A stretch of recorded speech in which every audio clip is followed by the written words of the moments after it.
हरे कृष्णा। आप सभी भक्तों का हार्दिक स्वागत है हमारे कार्यक्रम श्रीमद् भागवत अध्ययन में। और आज हम इस श्रृंखला की अपनी दूसरी कक्षा आरंभ करेंगे। पिछले बुधवार को हमने अपनी पहली कक्षा करी थी, जिसमें हमने सामान्य रूप से श्रीमद् भागवत का महिमा मंडन किया था। विशेष रूप से श्रीमद् भागवत को एक अनुपम ग्रंथ के रूप में हमने समझने का प्रयास किया था।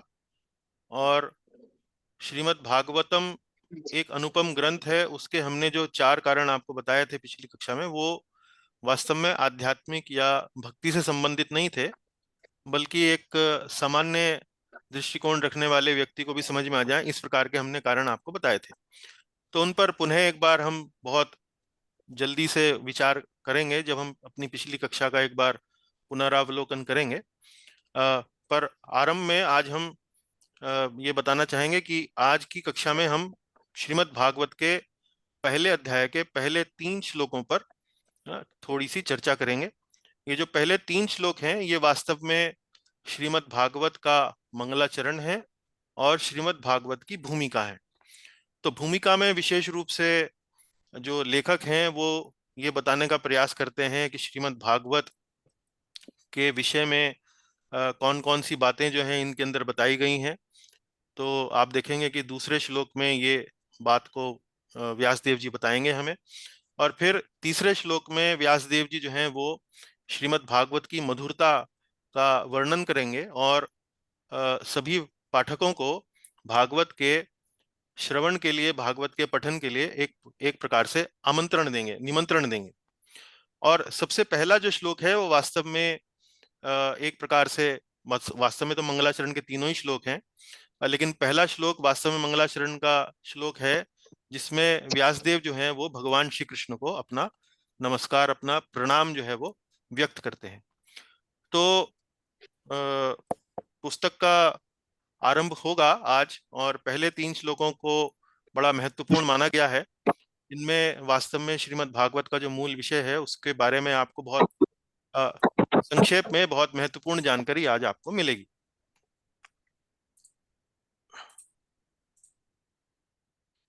तो आरंभ करेंगे मंगलाचरण प्रार्थनाओं से। ओम अज्ञानतिमिरन्धस्य ज्ञानञ्जनशलाकया चक्षुरुन्मीलितं येन तस्मै श्रीगुरवे नमः।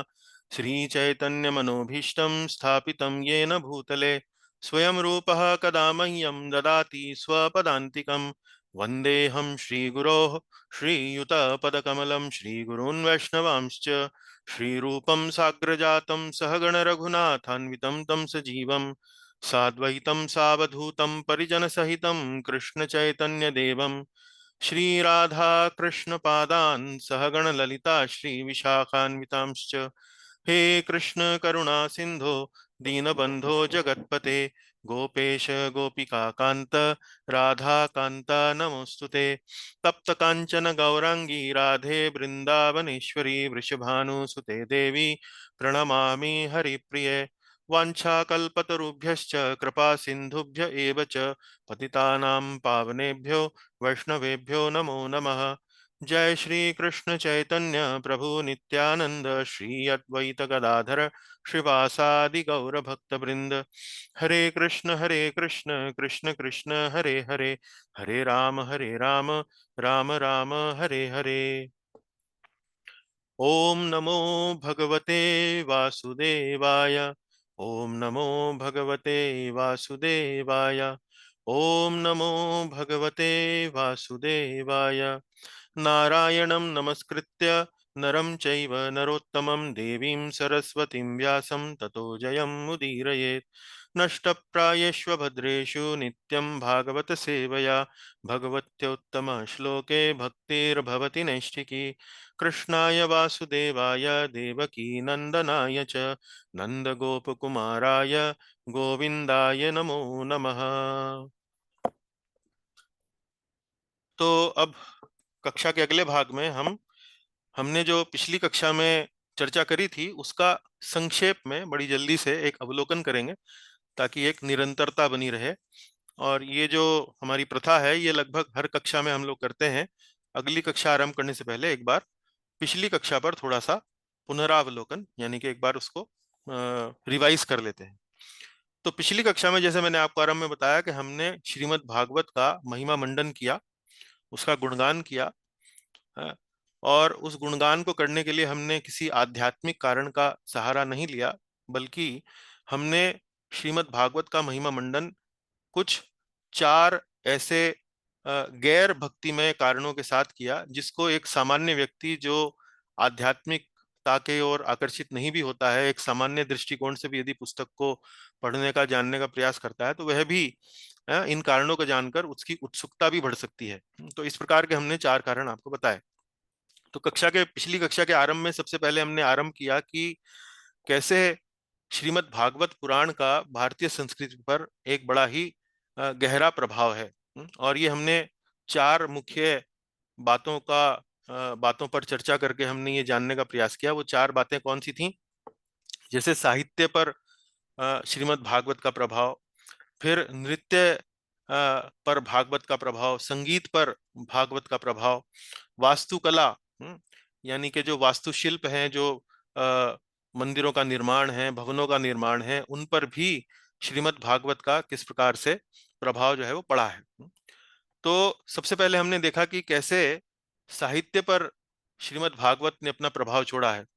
तो उसको लेकर हमने सबसे पहले चर्चा करी कि कैसे श्रीमद् भागवत के ऊपर अनेकों टीकाएं जो हैं वो उपलब्ध हैं। बहुत सारी टीकाएं उपलब्ध हैं, व्यापक टीकाएं। कितनी हमने गिनती करी तो लगभग 90। और ये इतनी सारी टीकाएं हैं कि इनमें से कई टीकाएं तो वर्तमान समय में उपलब्ध भी नहीं है। हमें पता कैसे लगता है?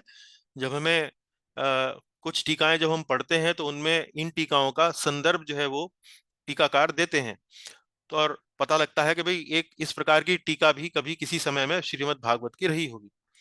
और न केवल भागवत पर अनेक टीकाएं लिखी गई हैं, बल्कि श्रीमद् भागवत के आधार पर, श्रीमद् भागवत का आधार बनाकर भी बहुत सारा साहित्य जो है वो लिखा गया है। लोकप्रिय साहित्य, लोकप्रिय साहित्य से मतलब क्या है कि श्रीमद् भागवत तो जैसे संस्कृत में लिखा गया है, लेकिन श्रीमद् भागवत के आधार पर कई ऐसे पुस्तकें लिखी गई हैं जो लोक भाषा के दृष्टिकोण से बड़ी लोकप्रिय हो गई हैं। जैसे रामचरितमानस लोकप्रिय हो गई है, रामायण से अधिक लोकप्रिय रामचरितमानस है। रामायण वाल्मीकि जी ने लिखी थी, मूल रामायण, और रामचरितमानस जो है तुलसीदास जी ने लिखी थी। लेकिन चूंकि उसकी भाषा जो है वो बड़ी बोलने में, समझने में बड़ी सरल है, बड़ी मधुर लगती है, तो इस कारण से रामचरितमानस बहुत जिसे कहते हैं प्रचलित हो गई है, बड़ी प्रसिद्ध हो गई है। तो इस प्रकार का साहित्य भी बहुत सारा है जो श्रीमद् भागवत के ऊपर लिखा गया है, श्रीमद् भागवत के आधार पर लिखा गया है। वो भागवत के ऊपर टीका नहीं है, लेकिन भागवत का आधार बनाकर उसको लिखा गया है। तो ऐसे कई नाम हमने पिछली कक्षा में आपको गिनाए थे। उसके अलावा साहित्यिक दृष्टिकोण से तो एक एक पक्ष है, लेकिन श्रीमद् भागवत का मौखिक रूप, मौखिक रूप मतलब श्रीमद् भागवत का वर्णन के रूप में, वर्णन के रूप में, जैसे भारत में यदि आप किसी भी नगर में चले जाएं तो उस नगर में आपको कहीं ना कहीं किसी ना किसी बोर्ड पर एक इश्तिहार जो है, एक विज्ञापन जो है वो आपको नजर आएगा, जिसमें ये आमंत्रण आपको मिलेगा कि श्रीमद् भागवत की कथा, श्रीमद् भागवत का कथा सप्ताह, भागवत सप्ताह का आयोजन कहीं किया जा रहा है, तो आप वहां पर आमंत्रित हैं।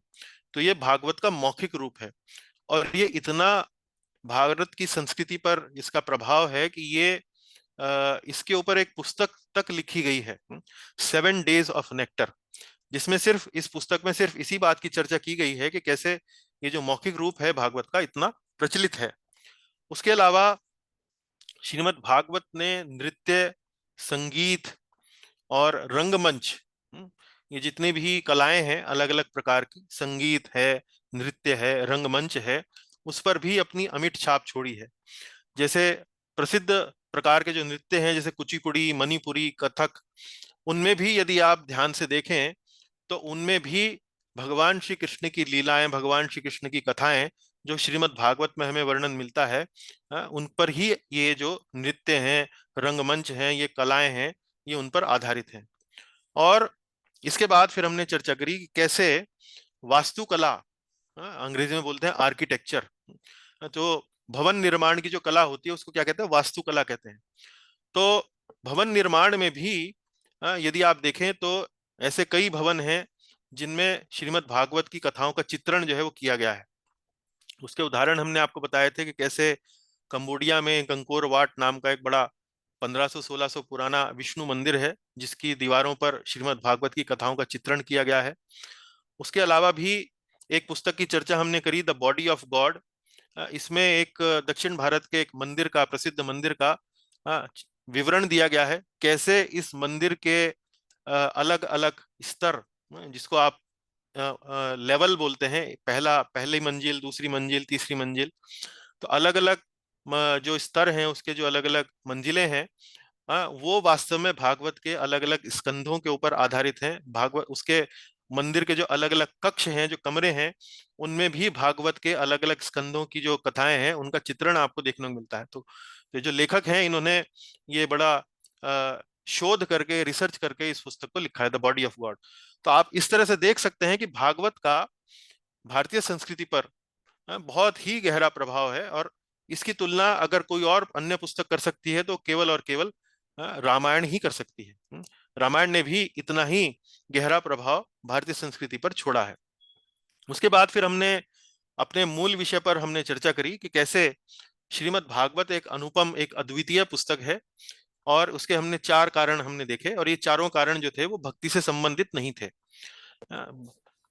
तो भक्ति से संबंधित ना होते हुए भी वास्तव में यदि भागवत इतनी अनुपम पुस्तक है, तो यदि हम भक्तिमय कारणों का यदि हम उस पर विश्लेषण करें या अध्ययन करें, तो वास्तव में आप देख सकते हैं कि भागवत वास्तव में बड़ी एक विशेष, एक अनुपम, एक अद्वितीय पुस्तक बन जाती है। खैर, तो हमने किन किन बातों पर चर्चा करी? भागवत की भाषा। भागवत की भाषा क्या है? संस्कृत। लेकिन ये संस्कृत भी विशेष है। ये संस्कृत सामान्य शास्त्रीय संस्कृत नहीं है, इसके अंदर प्रयोग संस्कृत जो है वो वैदिक संस्कृत के काफी निकट है। तो वैदिक संस्कृत जो है वो सामान्य जो शास्त्रीय या प्रसिद्ध या संस्कृत है उससे थोड़ा भिन्न है। उनमें जो शब्दों का चुनाव है वो अलग है। इसके हमने उदाहरण भी आपको बताए थे, और हमने ये भी आपको बताया कि कैसे सामान्य शास्त्रीय संस्कृत को केवल 2 वर्षों में सीखा जा सकता है यदि कोई व्यक्ति प्रयास करे तो। लेकिन वैदिक संस्कृत जो है वो इतनी सरल नहीं है सीखने में। और हमने बताया कि कैसे विद्या भागवत अवधि, एक ये संस्कृत का ये जो शब्द है विद्या भागवत अवधि, इसका अर्थ ये है कि विद्या में यदि कोई व्यक्ति निपुण है, उसका परीक्षा यदि किसी को करनी हो, तो उसका उसका उसका टेस्ट क्या है, उसकी परीक्षा क्या है? उसकी परीक्षा है यदि वो श्रीमद् भागवत को समझा सके, श्रीमद् भागवत का वर्णन कर सके, तो वो विद्या भागवतावधि, वो उसका एक तरह से परीक्षा है कि वो वास्तव में व्यक्ति कितना विद्वान है, कितना विद्वान नहीं है। और हमने फिर ये समझाने का प्रयास किया अलग अलग कथाओं के माध्यम से, अलग अलग विवरण दे के माध्यम से, कि कैसे श्रीमद् भागवत जो है न केवल भाषा के दृष्टिकोण से, बल्कि श्रीमद् भागवत के अंदर जो कथाओं का वर्णन किया गया है, वो वर्णन भी वास्तव में जो वेद हैं उनके वर्णन से काफी हद तक मिलता जुलता है। तो भाषा की दृष्टि से हमने बताया कि भागवत जो है वो बड़ी एक विशेष पुस्तक है, क्योंकि इसमें भाषा जो है वो वैदिक संस्कृत के ऊपर आधारित है। उसके बाद हमने बताया कि कैसे श्रीमद् भागवत का जो पांडुलिपि का तो इतिहास है वो बड़ा सुसंगत है। पांडुलिपि बोलते हैं मैन्युस्क्रिप्ट, यानी कि हाथ से लिखी जो लिपियां हैं, जो पांडुलिपियां हैं। तो हमने ये समझाने का प्रयास किया कि कैसे पहले के समय में जब प्रिंटिंग प्रेस नहीं हुआ करता था, तो पुस्तक की जो प्रतियां थी वो हाथ से लिखकर तैयार की जाती थी, और उनमें कई कई प्रकार की त्रुटियां हो जाती थी। और इस प्रकार से यदि हम वर्तमान समय में शास्त्रों का अध्ययन करें, उदाहरण के रूप में जैसे हमने आपको महाभारत के बारे में बताया कि महाभारत में जब ध्यान दिया गया तो पता लगा कि इसमें कई प्रकार के अलग अलग जो संस्करण थे महाभारत के, उनमें काफी अंतर था। और ये अंतर कैसे समय के साथ आता है उसका हमने आपको उदाहरण पिछली कक्षा में बताया था। तो संक्षेप में यदि कहें तो कई ऐसे वैदिक ग्रंथ हैं जिनकी पांडुलिपियां वास्तव में वे अपने मूल पुस्तक के ऊपर आधारित हैं या नहीं है, इसको लेकर थोड़ी शंका हो सकती है।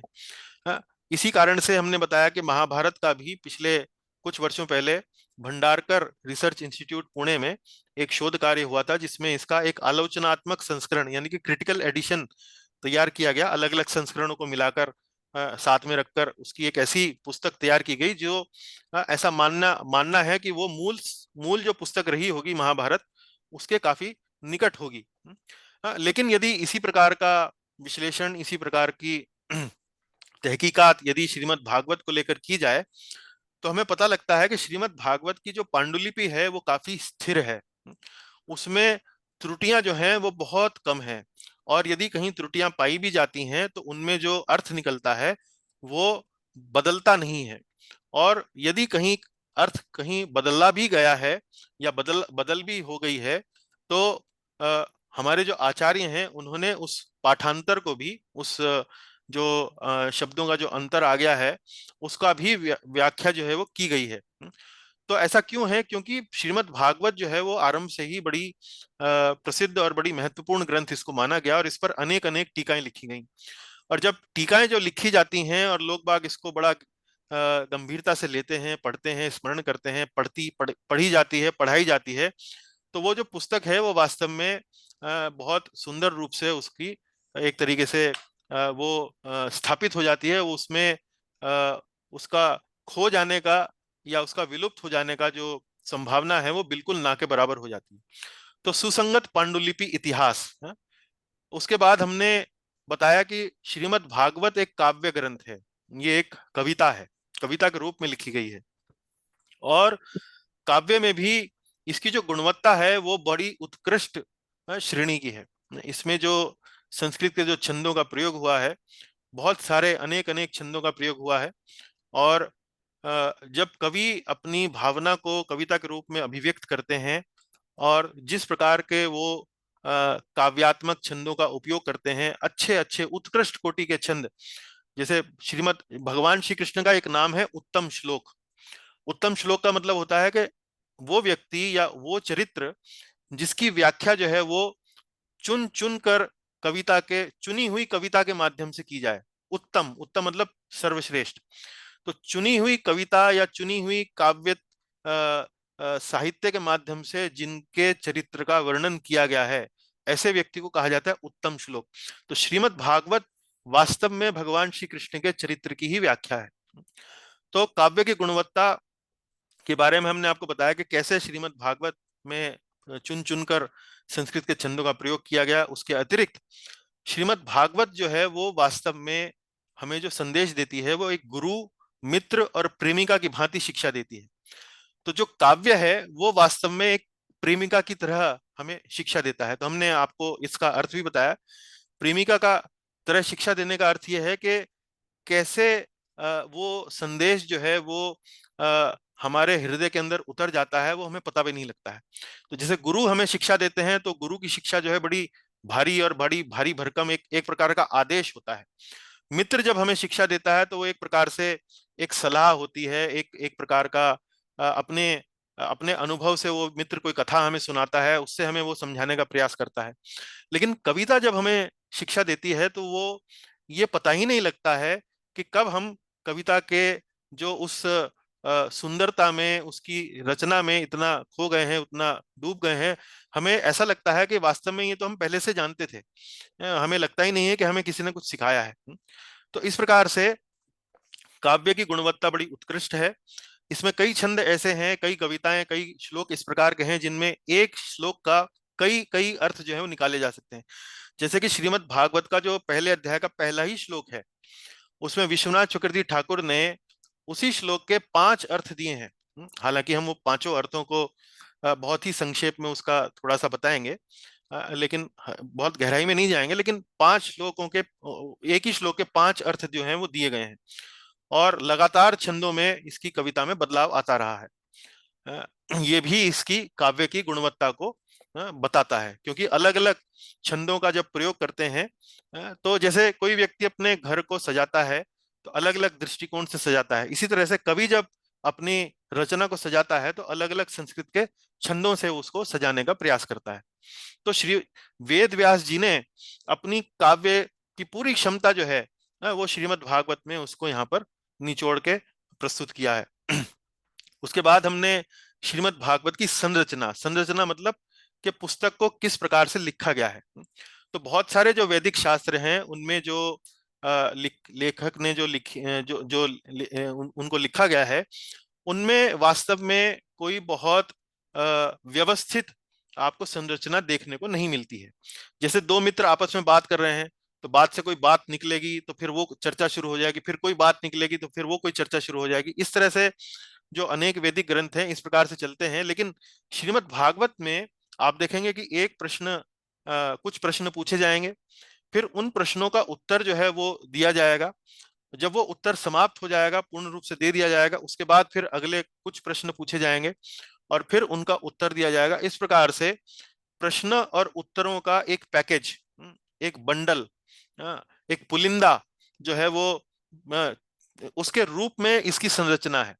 पहले एक प्रश्न और उत्तर का आपको बंडल मिलेगा, फिर दूसरा मिलेगा, फिर तीसरा मिलेगा। इस प्रकार से ये पूरी भागवत जो है वो 12वें स्कंद तक चलती है।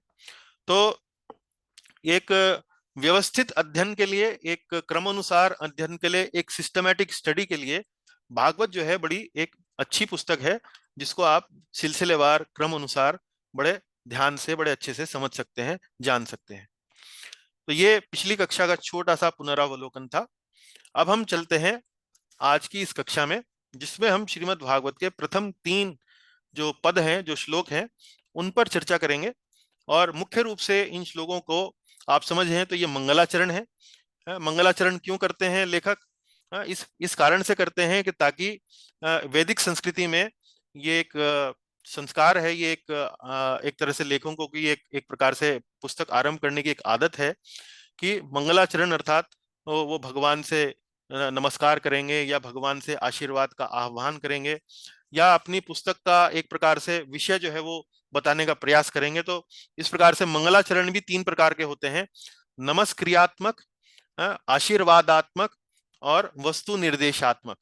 तो नमस्क्रियात्मक मतलब जिसमें भगवान से प्रणाम किया जाता है, अपने वरिष्ठों का प्रणाम किया जाता है, गुरुजनों को प्रणाम किया जाता है। आशीर्वादात्मक मतलब अपने वरिष्ठों से, भगवान से आशीर्वाद की कामना या प्रार्थना की जाती है। वस्तु निर्देशात्मक मतलब जिसमें अपने पुस्तक के विषय के बारे में जो लेखक है वो पाठक को अवगत कराते हैं कि इस पुस्तक में मैं ये बात कहने जा रहा हूं, तो ये मेरी पुस्तक का मूल विषय है, तो उसे वस्तु निर्देशात्मक कहते हैं। तो इसमें आज हम इसी प्रकार से मुख्य रूप से श्रीमद् भागवत के मंगलाचरण को हम समझेंगे, जानेंगे। और उसके साथ साथ मैं कुछ और विषयों पर भी आपको थोड़ा सा अवगत कराऊंगा, क्योंकि हमारी मूल भागवत की या आज की एक तरह से पहली कक्षा आप समझ लीजिए। संदर्भ पुस्तकें थोड़ा सा हम जानेंगे। संदर्भ पुस्तकें मतलब हमारी ये जो अध्ययन है वो मूल पुस्तक कौन सी रहेगी, उसके अलावा सहायक पुस्तकें कौन सी रहेंगी, किन पुस्तकों का सहायता लेकर ये कक्षाएं जो हम तैयार कर रहे हैं आप तक पहुंचा रहे हैं, किन पुस्तकों की सहायता लेकर कर रहे हैं, तो वो सब भी मैं आपको बताऊंगा। उसके अलावा श्रीमद् भागवत पुराण की महिमा को लेकर कुछ 2-3 श्लोक जो हैं उन पर थोड़ी सी चर्चा करेंगे। और उसके बाद अध्याय 1 की संरचना क्या है, अध्याय 1 जो है वो उसमें किस प्रकार से विषयों को विभाजित किया गया है, और फिर पहले 3 श्लोकों के बारे में विस्तार से चर्चा हम करेंगे। तो सबसे पहले संदर्भ पुस्तकें हम लोग जानेंगे। तो पाठ्य पुस्तक तो मूल रूप से श्रीमद् भागवत जो इस्कॉन संस्था के संस्थापक आचार्य श्रीला एसी भक्तिवेदांत स्वामी प्रभुपाद जी हैं, उनकी जो पुस्तक है वो हमारी मूल पुस्तक रहेगी। उसके साथ साथ इसी पुस्तक पर श्रीला प्रभुपाद जी की पुस्तक के ऊपर एक सह पुस्तिका या जिसे कहते हैं गाइड बुक, कुंजी, श्रीमद् भागवत सुबोधिनी के रूप में आप यहाँ देख सकते हैं। अगले स्लाइड में मैं आपको चित्र दिखाऊंगा उन पुस्तकों का। भागवत सुबोधिनी जो गौरांग दर्शन प्रभु उन्होंने लिखी है, वो उसकी एक सह पुस्तिका रहेगी। वास्तव में पुस्तिका अंग्रेजी भाषा में उपलब्ध है, हिंदी में भी उपलब्ध नहीं है। और मैं आपको बताना चाहूंगा कि इसी पुस्तक का हिंदी अनुवाद का कार्य भी हम लोग ही कर रहे हैं। हाँ, मैं और मेरे साथ कुछ अन्य भक्त जो हैं इस सह पुस्तिका भागवत सुबोधिनी की हिंदी अनुवाद का कार्य भी कर रहे हैं, ताकि ये पुस्तक जो है वो हिंदी भाषी पाठकों तक भी पहुंच सके। यदि आप में से कुछ लोग इस पुस्तक के अनुवाद कार्य के सेवा में हमसे जुड़ना चाहते हैं तो वो मुझे अलग से संदेश भेज सकते हैं। आपको भी हम इसकी सेवा कार्य में लगा सकते हैं। उसके अलावा अन्य सह पुस्तिका कौन सी रहेगी? सारार्थ दर्शिनी। तो शिला विश्वनाथ चक्रवर्ती ठाकुर ये भी एक बड़े प्रमुख वैष्णव आचार्य रहे हैं और इन्होंने भी श्रीमद् भागवतम पर अपनी टीका जो है वो लिखी है और इसका भी अंग्रेजी अनुवाद ही उपलब्ध है, हिंदी अनुवाद इसका उपलब्ध नहीं है। तो उस अंग्रेजी अनुवाद के सहायता को भी हम लेकर आपकी पुस्तकों तक भानु विश्वनाथ चक्रवर्ती ठाकुर जी की जो टीका है, जिसका अंग्रेजी अनुवाद हमारे इस्कॉन संस्था के ही एक अन्य सन्यासी शिला भानु स्वामी जी ने किया है, तो उससे भी हम आपको बातों को लेकर आपको पहुंचाने का प्रयास करेंगे। और हमारी जो मूल श्रीमद् भागवत का अध्ययन है वो दो भागों में रहेगा। पहली भाग में तो इसी प्रकार से हम चर्चा करेंगे मूल श्रीमद् भागवत के श्लोकों के ऊपर, और उसके बाद हमारी कक्षा में 6:30 बजे के बाद श्रीमद् भागवत के जो प्रमुख श्लोक हैं उनको स्मरण करेंगे और उनको स्मरण करने के लिए जो हमारी पुस्तक रहेगी वो रहेगी भागवत रत्नमाला। यह भी गौरांग दर्शन प्रभु जी की ही लिखी हुई है। तो यहाँ आप उन पुस्तकों का चित्र देख सकते हैं। ये तो मूल श्रीमद् भागवत है, प्रभुपाद जी द्वारा जो लिखित है। इसके अलावा भागवत सुबोधनी, ये अभी अंग्रेजी में है, हिंदी अनुवाद कार्य चल रहा है, वो भी सौभाग्य हमें ही प्राप्त हुआ है इसका हिंदी अनुवाद करने का। आप में से जो आना चाहते हैं वो जुड़ सकते हैं। और ये विश्वनाथ चक्रवर्ती ठाकुर जी की जो लिखी हुई अनुवाद जो किया है उन्होंने, विश्वनाथ चक्रवर्ती ठाकुर जी की जो टीका है उसका चित्र है, उसका अनुवाद भानु महाराज ने किया है। और ये भागवत रत्नमाला श्लोकों पर आधारित एक छोटी सी पुस्तक है, ये भी हम प्रयोग में लाएंगे। तो अब आरंभ में पुस्तकों का विवरण देने के बाद आरंभ में मैं आपको बताना चाहूंगा कि हम श्रीमद् भागवत का थोड़ा सा गुणगान करेंगे। और सबसे पहले गुणगान करने के लिए यदि कोई बहुत अच्छा श्लोक कोई है तो वो ये श्लोक है जो शिल श्रीनिनाथ चक्रवर्ती द्वारा चैतन्य मत मंजूषा जो श्रीमद् भागवत पर जो टीका है वहां पर हमें देखने को मिलता है। ये श्लोक वास्तव में भगवान श्री चैतन्य महाप्रभु का निष्कर्ष है। निष्कर्ष के हमें वास्तव में वो कौन से ऐसे कार्य हैं जो अपने जीवन में करने चाहिए, तो ये श्लोक उसके ऊपर आधारित है। श्लोक इस प्रकार है। आराध्यो भगवान ब्रजेश तनयस तद्धाम वृंदावनम रम्या काचिदुपासना ब्रजवधू वर्गेण वा कल्पिता श्रीमद्भागवतं प्रमाणममलं प्रेमापुमर्थो महान् श्री चैतन्य महाप्रभोर्मतमिदं तत्रादरा न परा।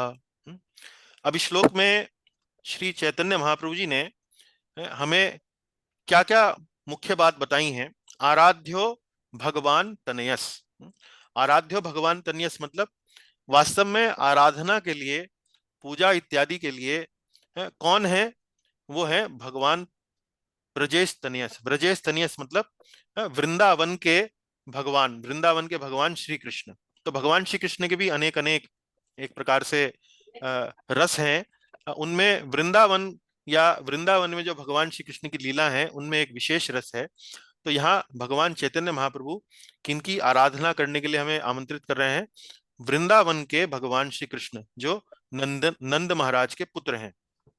और सर्वश्रेष्ठ धाम किसको वो बता रहे हैं? अब चूंकि वृंदावन के भगवान को आराधना के लिए बता रहे हैं तो सर्वश्रेष्ठ धाम निश्चित रूप से वो वृंदावन को ही बताएंगे। तद धाम वृंदावन, जिनका धाम क्या है? जिनका धाम है वृंदावन। रम्या काचिद उपासना व्रजवधू वर्गेण वा कल्पिता। और हमारी उपासना वास्तव में किसके समान हो, उसकी तुलना वो कर रहे हैं। हमारी उपासना जो है वास्तव में ब्रज की जो गोपियां हैं, ब्रजवधू, उनके समान हो। क्योंकि उनके समान वास्तव में भगवान की उपासना, उनके समान जो उपासना की गई है उनके समान और कोई उपासना नहीं कर सकता। इसलिए उसको यहाँ पर ब्रज गोपिकाओं की जो उपासना है यहाँ पर उनको वहां चैतन्य महाप्रभु यहाँ पर बता रहे हैं। उसके बाद श्रीमद् भागवतम प्रमाणम अमलम। श्रीमद् भागवतम प्रमाणम अमलम अर्थात क्या कि यदि भगवत तत्व के बारे में आपको किसी पुस्तक के किसी पुस्तक को समझना हो, भगवत तत्व को यदि आपको समझना हो और उसके लिए किसी पुस्तक को आपको चुनना हो, तो वो सबसे सुंदर प्रमाण कौन सा है? वो है श्रीमद् भागवत। श्रीमद् भागवतम प्रमाणम अमलम। अमलम अर्थात भगवत तत्व के ज्ञान को लेकर इसमें कोई भी त्रुटि, कोई भी ऐसी गलती आपको नहीं मिलेगी। ये प्रमाण जो है ये वास्तव में अमल प्रमाण है। भगवत तत्व के ज्ञान के बारे में जो ज्ञान श्रीमद् भागवत में दिया गया है वो एकदम स्पष्ट और एकदम एकदम सही और एकदम सत्य के बिल्कुल 100% निकट है। इसलिए यहाँ पर उन्होंने श्रीमद् भागवतम प्रमाणम अमलम, अमल मतलब बिना किसी मल के, बिना किसी दोष के। प्रेमा पुमर्थो महान। प्रेमा पुमर्थो महान अर्थ मतलब, अर्थ अर्थात हमारे जीवन का लक्ष्य। वो क्या है? वास्तव में वो अर्थ है, वो लक्ष्य है भगवान श्री कृष्ण का प्रेम, भगवान श्री कृष्ण की प्रेमा भक्ति। तो इस प्रकार से 5 विषयों को इन्होंने यहाँ पर श्री श्री भगवान चैतन्य महाप्रभु जी ने यहाँ लिखा है, यहाँ बताया है। और यही 5 विषय जो हैं आपको श्रीमद् भागवत में आपको देखने को, पढ़ने को मिलेंगे। श्री चैतन्य महाप्रभुर मतम इदम तत्रादरा न परा। तो इन 5 विषयों के अतिरिक्त और कोई विषय महान नहीं है। तो ये 5 विषय आपको श्रीमद् भागवत में पढ़ने को मिलेंगे।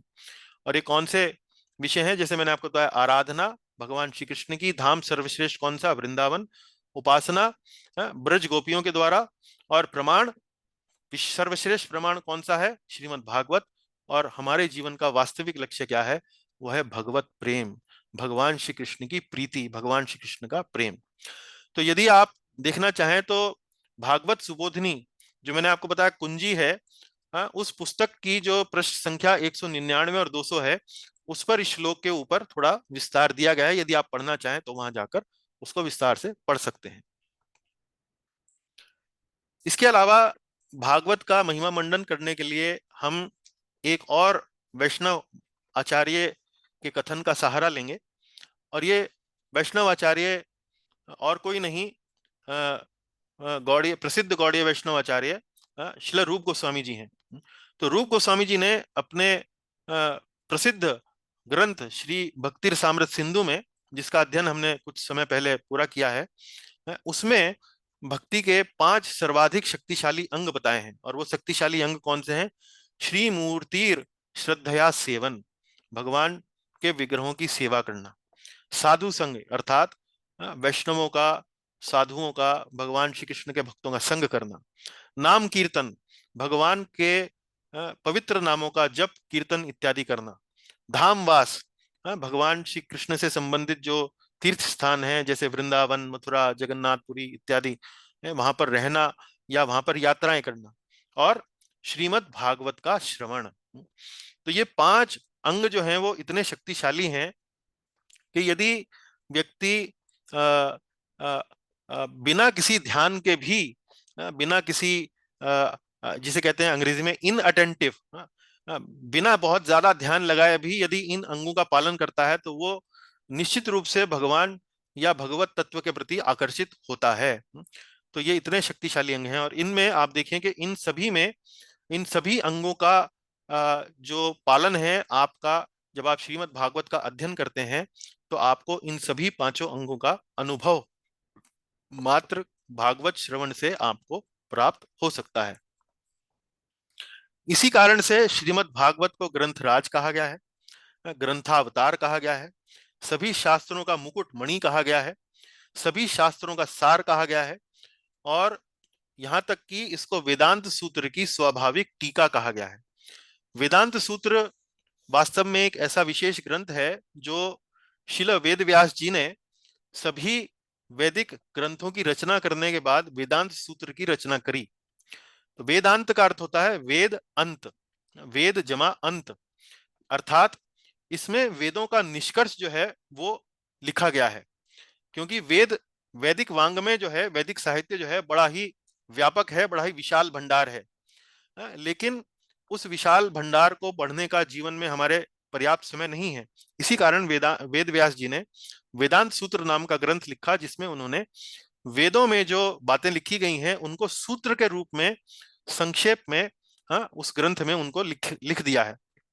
लेकिन ये सूत्रों को समझना पढ़ना इतना जटिल है, और इनकी व्याख्याओं का अलग अलग प्रकार से अलग अलग साधुओं द्वारा, अलग अलग ऋषियों मुनियों द्वारा अलग अलग व्याख्याएं जो की गई हैं, उससे वास्तव में ये स्पष्ट नहीं होता है कि वास्तव में वेदांत सूत्र में जो सार की जो बात कही गई है वो स्पष्ट नहीं होता है। तो श्रीमद् भागवत जो है वो व्यासदेव जी ने इस प्रकार से लिखा है कि वो वेदांत सूत्र के ऊपर एक टीका है। टीका मतलब जब कोई एक ग्रंथ लिखा जाता है तो उसके ऊपर जब टीका लिखी जाती है तो टीका का मतलब ये होता है कि उस ग्रंथ को समझाने के लिए, उसके तात्पर्य का उसका तात्पर्य देने के लिए, उसके ऊपर विस्तार करने के लिए, उसको समझाने के लिए पुस्तक लिखी जाती है, उसको टीका बोला जाता है, भाष्य, या अंग्रेजी में कमेंट्री बोलते हैं। अब वेदांत सूत्र जब वो सूत्रों के रूप में लिख दिए गए हैं तो वो समझ में इतना नहीं आते हैं, और उनकी व्याख्या अलग अलग प्रकार से की जा सकती है। तो ये समझ में नहीं आता है कि ये व्याख्या वास्तव में मूल संदेश के निकट है कि दूसरी व्याख्या मूल संदेश के निकट है। तो इसलिए वेद व्यास जी ने स्वयं श्रीमद् भागवत लिखा, जो कि वेदांत सूत्र के ऊपर स्वाभाविक टीका है।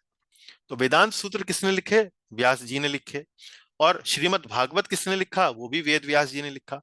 तो उसी लेखक ने अपनी ही पुस्तक के ऊपर टीका लिख दी, तो कोई भी अनर्थ होने की संभावना रही नहीं जाती, क्योंकि जिस पुस्तक ने वेदांत सूत्र लिखे उसी पुस्तक ने उसकी टीका यानी कि श्रीमद् भागवत को भी लिखा। तो किसी प्रकार की त्रुटि होने की संभावना, किसी प्रकार का अनर्थ होने की संभावना रह नहीं जाती है। तो वेदांत सूत्र जो है उनके ऊपर श्रीमद् भागवत जो है उनकी स्वाभाविक टीका है। और ये सब चीजें जो है हम वास्तव में जब हम श्रीमद् भागवत पढ़ेंगे, उसमें श्रीमद् भागवत का इतिहास का भी वर्णन आता है, तो वो सब बातें आपको वहां जानने को, पढ़ने को मिलेंगी। अब हम श्रीमद् भागवत को की तुलना करते हैं भगवान के शरीर से। तो ये देखिए, ये बड़ा ही एक महत्वपूर्ण विषय है और इसको समझना थोड़ा कठिन भी है, लेकिन कठिन यदि है भी तो हम इसको यदि उदाहरण के दृष्टिकोण से देखेंगे तो समझ में आ भी सकता है, समझ में आ भी जाता है कई बार। तो भागवत को भगवान श्री कृष्ण के शरीर से इसकी तुलना की गई है।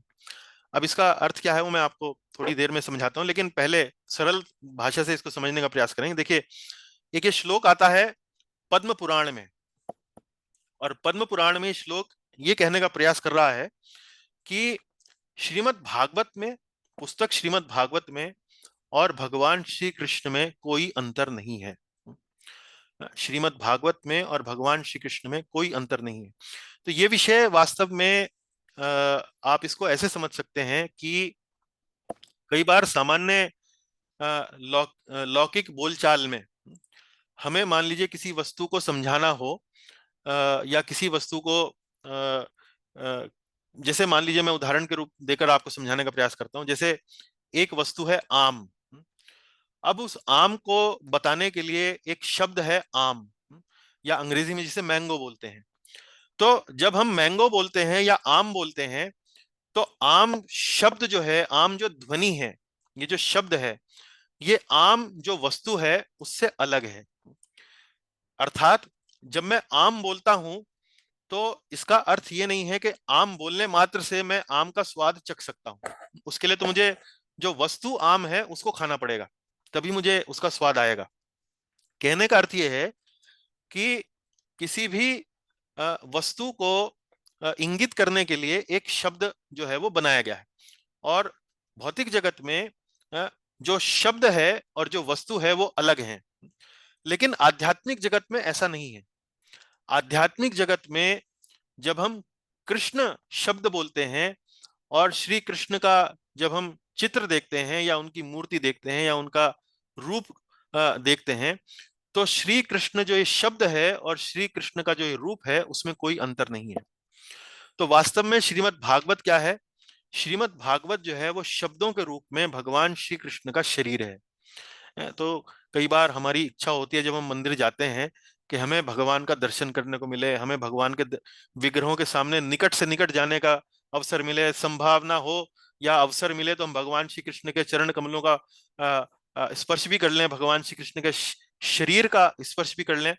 तो यदि आपकी ऐसी भावना है और आप श्रीमद् भागवत पुस्तक को, भागवत के श्लोकों के ऊपर यदि आप अपना हाथ फेरते हैं, तो आप मान लीजिए कि आपने वास्तव में भगवान श्री कृष्ण के शरीर का ही स्पर्श किया है।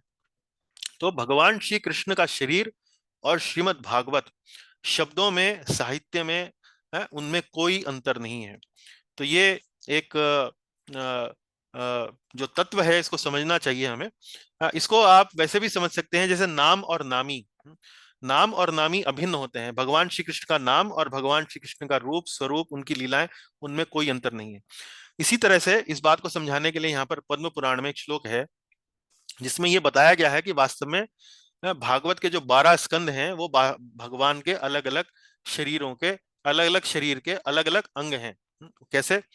पादौ यदीयो प्रथम द्वितीयो, पादौ यदीयो प्रथम द्वितीयो, प्रथम और द्वितीय जो पहले और दूसरे स्कंद हैं वो भगवान श्री कृष्ण के पाद हैं, अर्थात भगवान श्री कृष्ण के चरण कमल हैं। तृतीय तूर्यो कथितो यद उरु, उरु को बोलते हैं, जांघों को उरु बोलते हैं संस्कृत में।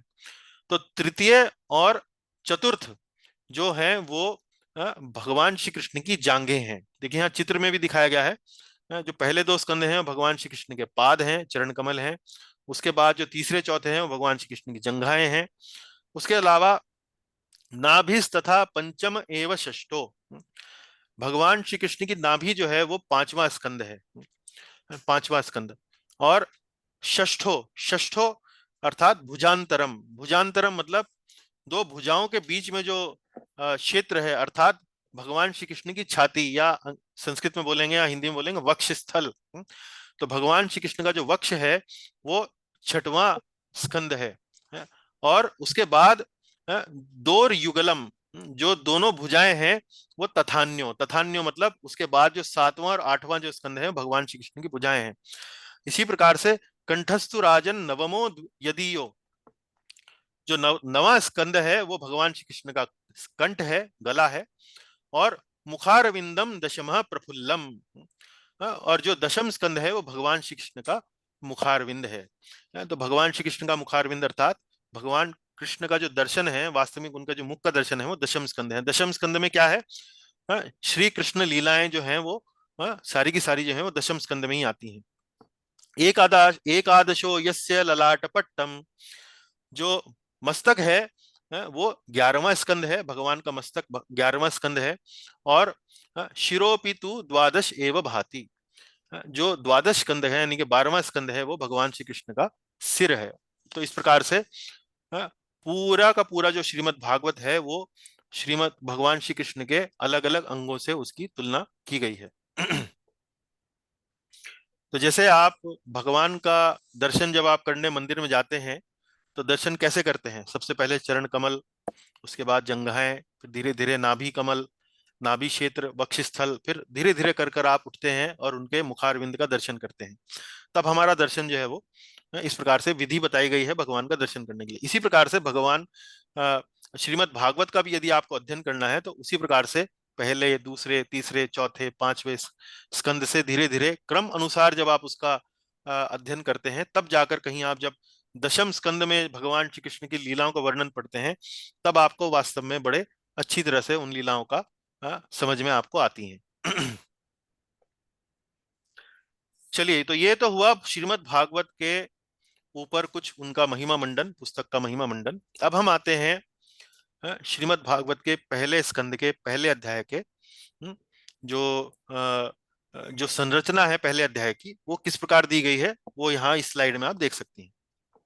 जैसे पहले अध्याय में कुल मिलाकर 23 श्लोक दिए गए हैं। देखिए 23 श्लोक दिए गए हैं। इनको श्लोकों को यदि वर्गीकरण किया जाए इनका विषय अनुसार तो पहले 3 श्लोक जो हैं वो मंगलाचरण और भूमिका है। मैंने आरंभ में बताया था मंगलाचरण क्यों करते हैं? भगवान से आशीर्वाद लेने के लिए, भगवान को प्रणाम करने के लिए, अपनी पुस्तक का विषय बताने के लिए। और भूमिका अर्थात जब भी किसी पुस्तक को लिखा जाता है तो सबसे पहले क्या लिखा जाती है? भूमिका।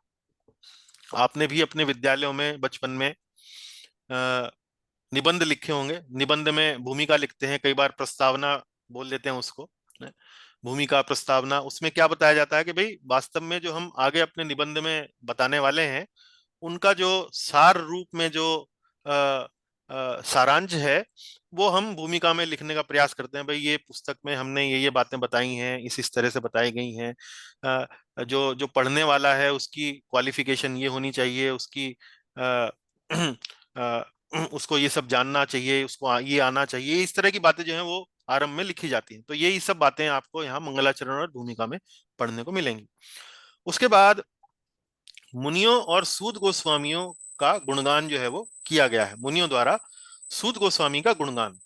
तो आप जब अब भागवत की जो कथा आरंभ होती है चौथे श्लोक से, वहां पर दिखाया गया है कि नैमिषारण्य में एक बहुत लंबा यज्ञ होने वाला है, और उस यज्ञ में बहुत अनेक अनेक मुनि, ऋषि मुनि जो हैं वो एकत्रित हुए हैं। और अब वहां पर ऋषि मुनि जो हैं वो अपने इस सभा का एक स्पीकर चुनते हैं, एक वाचक, एक कथावाचक चुनते हैं, और वो सुनते हैं किनको? सूत गोस्वामी जी को। तो सूत गोस्वामी जी का गुणगान पहले किया जाता है श्रीमद् भागवत के आरंभ में। तो चौथे से आठवां जो श्लोक है इस बारे में है। और उसके बाद जब गुणगान हो गया, अब जो वक्ता जो हैं वो तैयार हैं कथा करने के लिए भागवत पर। अब वो कथा किस विषय पर करें, इसके लिए जो ऋषि और मुनि हैं वहां पर उनसे 6 प्रश्न पूछते हैं। तो ये 9 से लेकर 23वें श्लोक तक उन 6 प्रश्नों की यहाँ पर व्याख्या, वर्णन किया गया है। इसीलिए इस अध्याय का जो शीर्षक दिया गया है वो दिया गया है मुनियों की जिज्ञासा। तो अब हम चलेंगे अपने मूल विषय पर। हाँ, तो मूल विषय अपना आ गया आज का श्रीमद् भागवत का पहले अध्याय का पहला श्लोक। और ये जो श्लोक है ये भगवान की व्याख्या करता है किस रूप में? परम सत्य के रूप में। तो भगवान के व्याख्या जो है वो अलग अलग प्रकार से की जा सकती है। जैसे भगवान की एक व्याख्या ईश्वर के रूप में भी की जा सकती है। ईश्वर अर्थात नियंता, जो कंट्रोलर होता है, जो सब कुछ चलाता है। जैसे किसी फैक्ट्री में, किसी दुकान पर, किसी घर में एक व्यक्ति होता है जो वास्तव में घर की जो गतिविधियां हैं उन पर मुख्य रूप से एक प्रकार से उसका नियंत्रण होता है कि भाई घर में यदि कोई बात होगी, कोई चीज खरीदी जाएगी, कोई चीज बेची जाएगी, कोई बड़ा कार्य होने वाला होगा, तो उस व्यक्ति की दिशा निर्देश की आवश्यकता होती है। तो ये नियंता अर्थात कंट्रोलर इसको बोलते हैं। तो भगवान की एक व्याख्या ईश्वर के रूप में भी की जा सकती है। लेकिन यहाँ पर पहले श्लोक में वेद व्यास जी ने भगवान की व्याख्या परम सत्य के रूप में करी है। परम सत्य, ये शब्द आप कई बार सुनते होंगे पढ़ते पढ़ते, परम सत्य, परम सत्य। तो वास्तव में परम सत्य का अर्थ क्या है? परम सत्य का अर्थ क्या है? तो परम सत्य का अर्थ है जहां से सब कुछ उद्भूत हुआ है, जहां से सब कुछ आया है, जहां से हर वस्तु का जन्म हुआ है। जो हमारे इस संसार में, भौतिक जगत में हो, भले ही आध्यात्मिक जगत में हो, वो सब वस्तु कहाँ से आई हैं? वो वास्तव में जहां से आई हैं उसको कहा जाता है परम सत्य। उसको कहा जाता है परम सत्य। हम्म। तो यहाँ पर भगवान की व्याख्या, भगवान श्री कृष्ण की व्याख्या किस रूप में की गई है? परम सत्य के रूप में की गई है। और इस व्याख्या में वेद व्यास जी ने भगवान श्री कृष्ण को सबसे पहले प्रणाम किया है। तो ये मंगलाचरण जो है वो किस प्रकार का हुआ? हमने 3 प्रकार के बताए थे: नमस्क्रियात्मक, आशीर्वादात्मक और वस्तु निर्देशात्मक। तो यहाँ पर प्रणाम किया गया है भगवान श्री कृष्ण को। तो ये किस प्रकार का मंगलाचरण हुआ? नमस्क्रियात्मक। सबसे पहले भगवान को नमस्कार किया जा रहा है। तो वो पंक्ति, सबसे पहली पंक्ति क्या है? ओम नमो भगवते वासुदेवाय। है, हमने आज की कक्षा में भी जो आरंभ में जो मंगलाचरण किया उसमें आरंभ किससे किया? ओम नमो भगवते वासुदेवाय। तो यहाँ भगवान श्री कृष्ण का जो प्रणाम किया गया है वो किस प्रकार से किया गया है? हे वसुदेव के पुत्र, हे वसुदेव के पुत्र भगवान श्री कृष्ण, आपको मेरा प्रणाम। हे ओम नमो भगवते वासुदेवाय। उसके बाद प्रणाम अर्पण करने के बाद वेद व्यास जी जो हैं वो अब भगवान श्री कृष्ण की परम सत्य के रूप में व्याख्या कर रहे हैं। परम सत्य के रूप में व्याख्या अर्थात जैसे मैंने आपको बताया, जहां से सब कुछ उद्भूत हुआ है। तो ये अब उस श्लोक को हम यहाँ पर पढ़ेंगे। अब उसको पढ़ने के लिए हम अपनी कक्षा में आमंत्रित करेंगे। निधि माता जी, क्या आप उपस्थित हैं आज? निधि माता जी, अच्छा, निधि माता जी शायद उपस्थित नहीं है। तो रसेश प्रभु, आप मेरे साथ, यदि आप मेरा साथ दें तो मैं पढ़ूंगा, उसके बाद आप मेरे साथ साथ पढ़िएगा, ठीक है? ओके प्रभु जी। हाँ जी। चलिए, एक मिनट रुकिए जरा। हम्म। जन्माद्यस्य यतोऽन्वयादितरतश् जन्माद्यस्य यतोऽन्वयादितरतश् चार्थेष्वभिज्ञस्वराट् चार्थेष्वभिज्ञस्वराट् तेने ब्रह्महृदयादिकवये तेने ब्रह्महृदय आदिकवये मुह्यन्ति यत्सूरया मुह्यन्ति यत्सूरया तेजो वारिमृदां यथा विनिमयो तेजो वारिमृदां यथा विनिमयो यत्र त्रिसर्गो मृषा यत्र त्रिसर्गो अमृषा धाम्ना स्वेन सदा निरस्तकुहकम् धाम्ना स्वेन सदा निरष्टकुहकम् सत्यं परं धीमहि। सत्यं परं धीमहि। जी, बहुत बहुत धन्यवाद। तो देखिए, ये श्लोक जो है, ये पद जो है संस्कृत का, ये एक विशेष छंद में लिखा गया है। इस छंद का नाम है शार्दूल विक्रीडितम। इसका नाम मैंने यहाँ नीचे दिया है। और इसके अंदर 19 अक्षर होते हैं। और यहाँ प्रकोष्ठ में, ब्रैकेट में, मैंने 12+7 ऐसा लिखा है, ये समझाने के लिए कि इसका जो विभाजन हमने किया, इसको हमने एक विशेष प्रकार से पढ़ा। हमने सबसे पहले ये पंक्ति पढ़ी, उसके बाद दूसरी पंक्ति पढ़ी, फिर तीसरी, फिर इस तरह से हमने अलग अलग पंक्तियां पढ़ी। मतलब ये पहली जो पंक्तियां हैं, वास्तव में पहली एक पंक्ति है श्लोक की। इसके बारे में विस्तार से चर्चा हम 6:30 बजे करेंगे, जब हम आपको श्रीमद् भागवत के पहले श्लोक का, इसी श्लोक को स्मरण कराने का प्रयास करेंगे। तब हम आपको वहां विस्तार से समझाएंगे। तो ये चर्चा जो है, हम तब तक के लिए वहां स्थगित करते हैं। तो यदि इस श्लोक को गाते हुए पढ़ा जाए, क्योंकि मैंने आपको बताया ना, ये काव्य है, श्रीमद् भागवत एक काव्य है, और काव्य को आप गा भी सकते हैं। तो इसको आप इस तरह से पढ़ेंगे। जन्माद्यस्य यतोऽन्वयादितरतश्चार्थेष्वभिज्ञस्वराट् तेने ब्रह्महृदयादिकवये मुह्यन्ति यत्सूरया तेजो वारिमृदां यथा विनिमयो यत्र त्रिसर्गो मृषा धाम्ना स्वेन सदा निरस्तकुहकं सत्यं परं धीमहि। इस प्रकार से इसको आप पढ़ सकते हैं।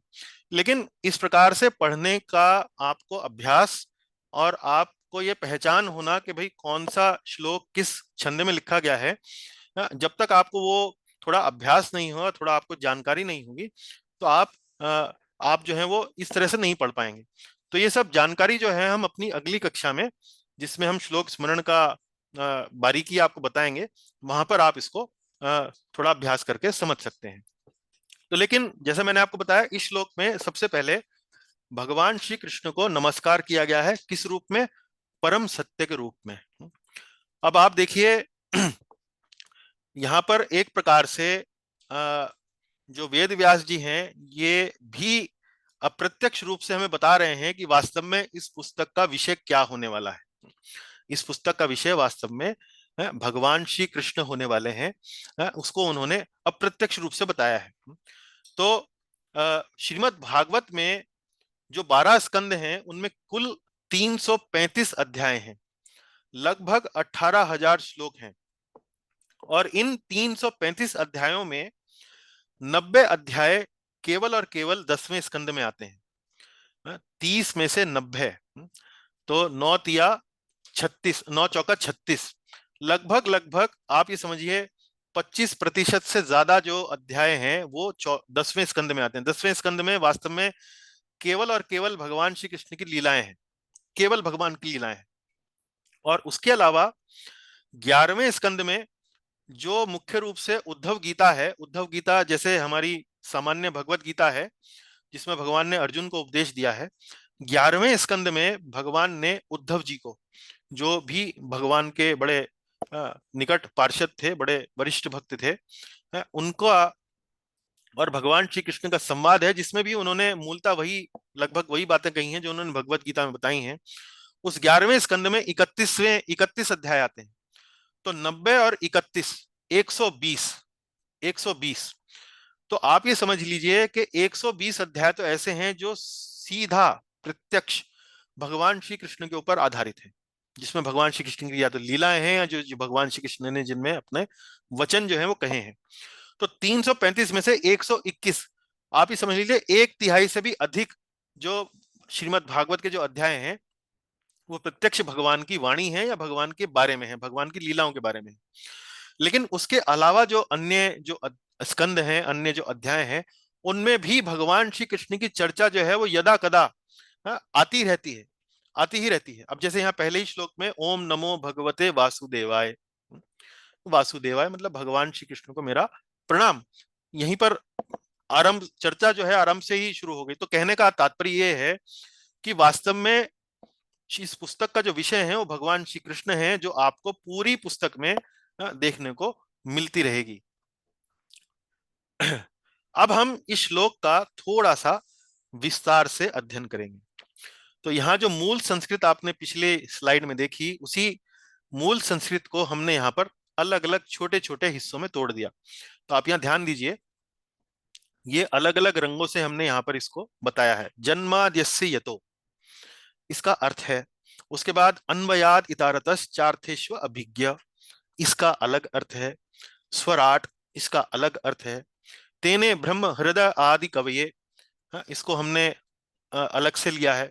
मुह्यन्ति यत् सूर्य, इसको अलग से लिया है। इस प्रकार से आप देख सकते हैं कि अलग अलग भागों में इसको विभाजित करके हमने पहले इन अलग अलग भागों का अर्थ हम समझेंगे, और फिर कुल मिलाकर हम उसका पूरा का पूरा अर्थ जो है वो एक एक लंबी एक एक पूरी पाठ के रूप में उसको हम पढ़ सकते हैं।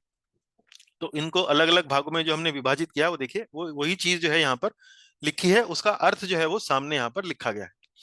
तो जन्माद्यस्य यतो, यतो मतलब जो। तो सबसे पहले तो व्यास देव जी प्रणाम कर रहे हैं, ओम नमो भगवते वासुदेवाय।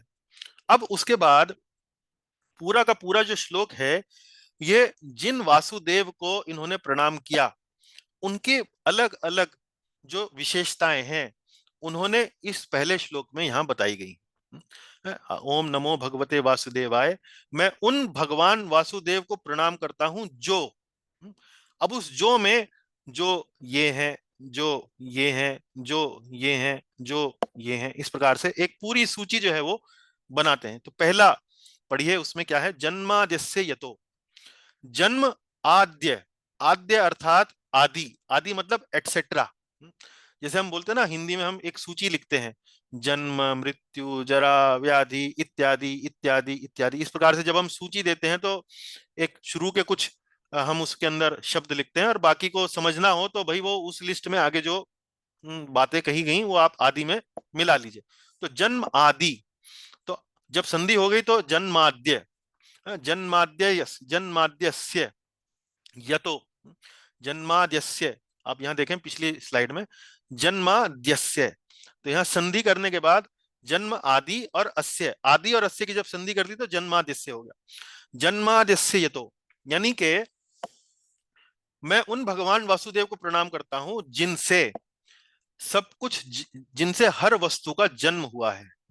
तो मैंने आपको क्या बताया, परम सत्य की व्याख्या करनी हो तो परम सत्य किसको कहते हैं? मैंने अभी थोड़ी देर पहले बताया, कौन बता सकते हैं? परम सत्य अर्थात, परम सत्य अर्थात जहाँ से सब कुछ आया है, सब कुछ उद्भूत हुआ सब है। कुछ वहीं से। जहां से सब कुछ आया है, जहां से सब कुछ आया है, तो उसको बोलते हैं जन्माद्यस, उनको बोलते हैं परम सत्य। तो अब यहां देखिए, व्यक्त ब्रह्मांडों की उत्पत्ति, पालन तथा संहार के समस्त कारणों के आदि कारण है। उत्पत्ति, पालन तथा संहार, उत्पत्ति मतलब जन्म है, पालन संहार, उत्पत्ति हो गया जन्म, पालन हो गया मेंटेनेंस, संहार हो गया डिस्ट्रक्शन। सो क्रिएशन, मेंटेनेंस, डिस्ट्रक्शन, उत्पत्ति पालन संहार, समस्त ब्रह्मांडों की उत्पत्ति पालन संहार के समस्त कारणों के आदि कारण है। आदि कारण है, आदि कारण मतलब मूल कारण ये है। इसको आप ऐसे भी समझ सकते हैं कि जैसे मैं आपसे पूछूं, यदि आपको ये बात किसी बहुत ही छोटे बालक को समझानी हो, परम सत्य का अर्थ क्या है, तो आप उसे कैसे समझाएंगे? प्रभुपाद जी ऐसे समझाया करते थे। आप उसे समझा सकते हैं कि देखिए, मेरा जन्म कहाँ से हुआ? मेरे माता पिता से हुआ। मेरे माता पिता का जन्म कहाँ से हुआ? उनके माता पिता से हुआ। उनके माता पिता का जन्म कहाँ से हुआ? उनके माता पिता से हुआ है। तो अब ये जो श्रृंखला मैंने बना दी, ये वास्तव में अंत कहाँ से हो, अंत कहाँ पे होगा इसका? अंत कहाँ पे होगा? कहाँ आप कहेंगे कि भाई इसके बाद जो है वो कहीं नहीं जाती है? ये जो मूल जो अ, जो व्यक्ति हैं, यही इन सभी इनसे ही सब कुछ आया है। ये जो है ये कहीं से नहीं आया है, ये अजन्मा है। ये जो व्यक्ति हैं ये अजन्मा है, ये कहीं से नहीं आया है। तो ये हम किसके लिए कह सकते हैं? ये हम कह सकते हैं भगवान श्री कृष्ण के लिए, या परम सत्य के लिए। जन्माद्यस्य यतो, जहां से सब कुछ आया है। तो यहाँ व्यक्त ब्रह्मांडों की उत्पत्ति, पालन तथा संहार के समस्त कारणों के आदि कारण। आदि कारण मतलब पहले, सबसे पहले जो है, मतलब भगवान से कुछ आया होगा। भगवान से पहले महाविष्णु आए, महाविष्णु से उन्होंने गर्भोदकशाही विष्णु आए, फिर गर्भोदकशाही विष्णु से क्षीरोदकशाही विष्णु आए, गर्भोदकशाही विष्णु की कमल नाभि से नाभि से कमल निकला, कमल से ब्रह्मा जी आए, ब्रह्मा जी से फिर उन्होंने ब्रह्मांडों की रचना करी, उनमें जनसंख्या स्थापित करी, इत्यादि इत्यादि। तो यदि इन सब का कारण आप देखें, ब्रह्मा जी से पहले महाविष्णु, गर्भोदकशाही विष्णु, गर्भोदकशाही पहले से महाविष्णु, महाविष्णु से पहले कौन? श्री कृष्ण। तो आदि कारण कौन है? श्री कृष्ण। अन्वयाद इतरतश्च चार्थेष्व अभिज्ञ। इसको कैसे समझेंगे इस पंक्ति को? देखिए आगे क्या लिखा है। वे प्रत्यक्ष तथा अप्रत्यक्ष रूप से सारे जगत से अवगत रहते हैं।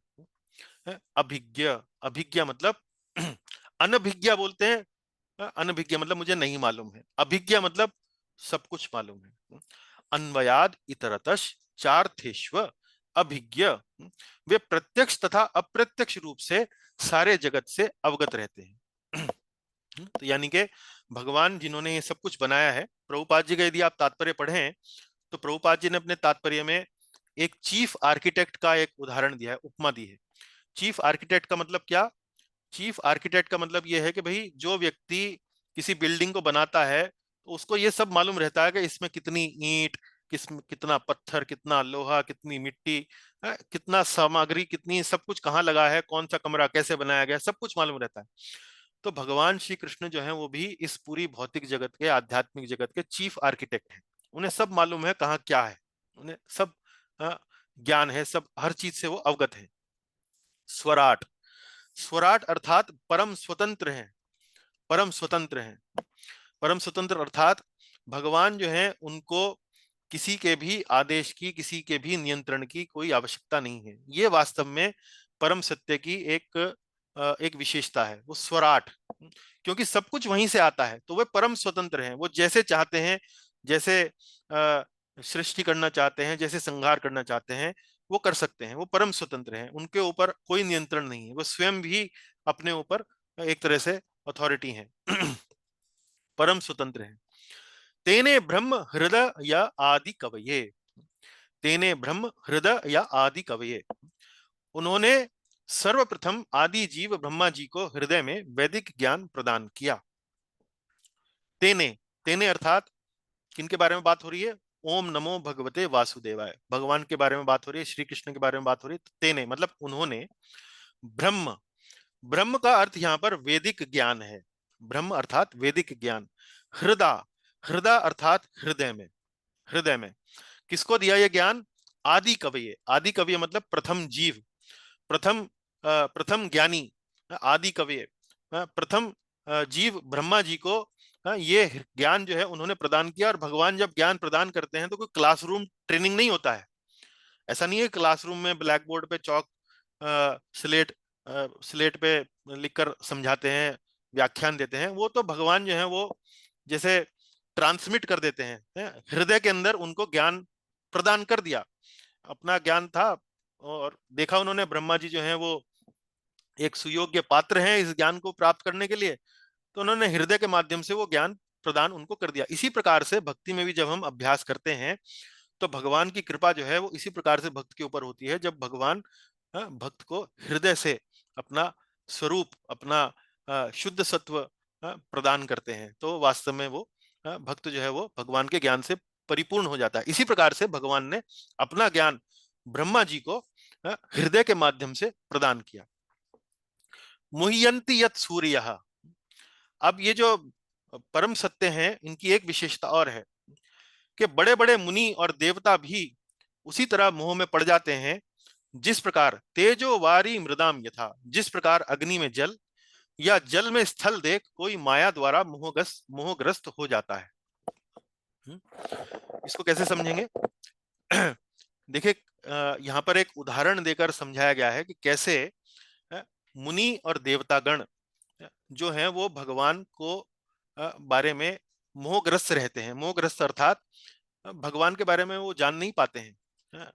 तो जैसे श्रीमद् भगवत गीता के भी 10वें अध्याय के दूसरे श्लोक में भगवान श्री कृष्ण क्या कहते हैं कि मैं ना तो देवताओं द्वारा ना ऋषियों द्वारा समझा जा सकता हूं। मैं ना तो देवताओं द्वारा ना ऋषियों द्वारा समझा जा सकता हूं, अर्थात देवता और ऋषिगण वास्तव में कहां से आए? जैसे कि हम चर्चा कर रहे हैं परम सत्य, यानी कि भगवान से जो हर वस्तु का स्रोत है, हर वस्तु की उत्पत्ति का कारण है, जहां से सब कुछ आता है, वहीं से ऋषिगण भी आए, वहीं से देवतागण भी आए। अब आपको मैं उदाहरण देकर समझाता हूं। जैसे हमारा जन्म जो है हमारे माता पिता से हुआ, तो जब हमारा जन्म हुआ तो क्या आप किसी बालक से ये उम्मीद रख सकते हैं, ये अपेक्षा रख सकते हैं कि जन्म के बाद उसे ये पता होगा कि उसके पिताजी कौन से स्कूल में गए थे, कौन से कॉलेज में पढ़े थे, और उनकी माताजी के साथ उनका विवाह कब हुआ था, और माताजी को क्या पसंद है और पिताजी को क्या पसंद है, या क्या माताजी और पिताजी के बारे में क्या उस बालक को पता होगा? नहीं पता होगा। क्यों? क्योंकि वो तो उन्हीं से उनका जन्म हुआ है। इसी प्रकार से देवताओं का, ऋषियों का, मुनियों का वास्तव में उत्पत्ति का कारण कौन है? भगवान है। तो उनको कैसे भगवान के बारे में मालूम होगा? उनको भगवान के बारे में तभी मालूम हो सकता है जब भगवान स्वयं उन्हें हृदय से ज्ञान अपना प्रदान करें। उसके अतिरिक्त और कोई उपाय नहीं है कि उन्हें भगवान के बारे में मालूम हो। इसीलिए यहाँ पर लिखा है मुह्यंति यत् सूर्यः।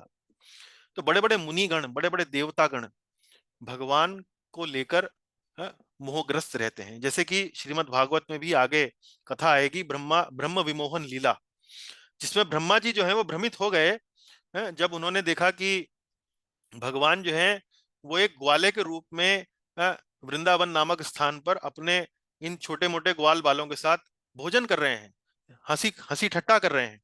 तो ब्रह्मा जी को ये यकीन नहीं हुआ कि ये वास्तव में ये जो व्यक्ति है ये भगवान हो सकता है। ये छोटा सा बालक ये कैसे इतने बड़े ब्रह्मांडों का स्वामी, आध्यात्मिक भौतिक जगत का स्वामी हो सकता है?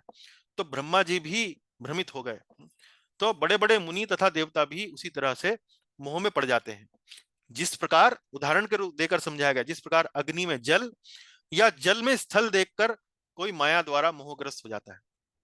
तो यहाँ पर देखिए, जल में स्थल, जल में स्थल का उदाहरण, जब आप कोई जल देखते हैं, जल का एक कोई जलाशय देखते हैं, तो उसमें आकाश का प्रतिबिंब देखते हैं, आसपास कोई पेड़ हो तो उसका प्रतिबिंब देखते हैं। तो कई बार जल जो है इतना स्थिर होता है कि ये पता ही नहीं लग पाता है कि वास्तव में यहाँ जल है। ऐसा लगता है कि धरती ही है, ऐसा लगता है कि धरती ही है। और इसी प्रकार से जब कोई बहुत वस्तु गर्म हो जाती है तो आप देखेंगे कि उसके चारों ओर कुछ झिलमिल झिलमिल सी इस प्रकार से लहरें चलती हैं। तो कई बार ऐसा लगता है कि यहाँ कोई जल की कोई वस्तु यहाँ पर स्थित है। तो अग्नि में जल या जल में स्थल देखकर कोई मोहग्रस्त हो जाता है। जैसे रेगिस्तान में हम कई बार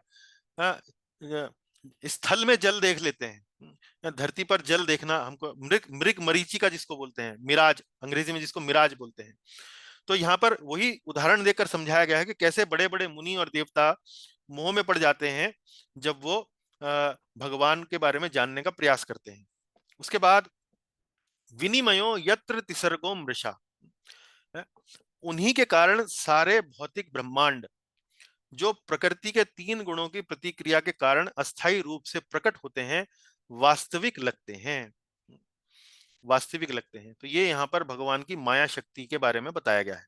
क्या बताया गया है कि जो भौतिक जगत जिसमें हम रहते हैं, और जब हमारा जन्म होता है, हम इस भौतिक जगत का आनंद लेना शुरू करते हैं, तो वास्तव में हमें ऐसा लगता है कि वास्तव में हम यहाँ पर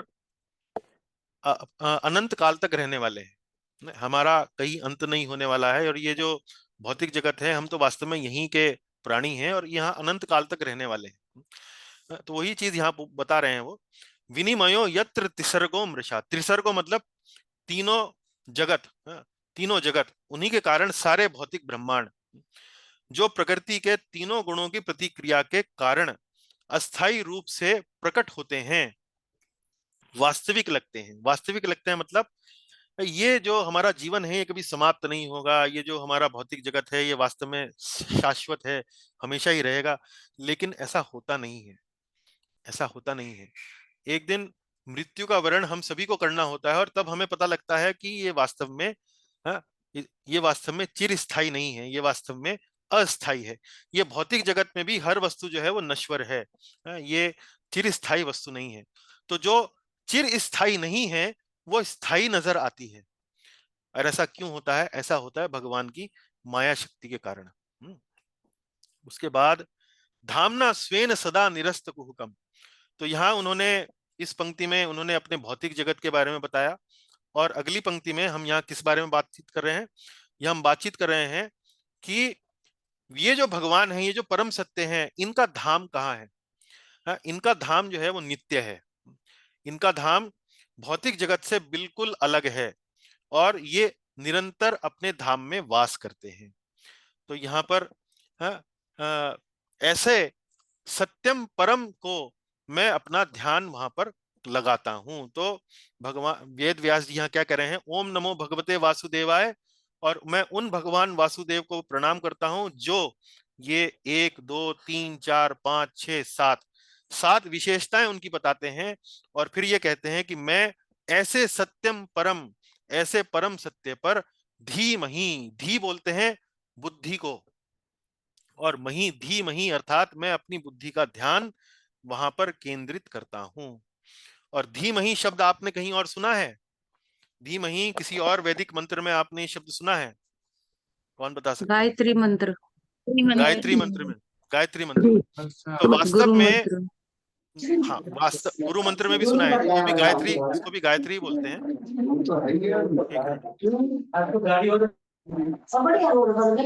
मिनट।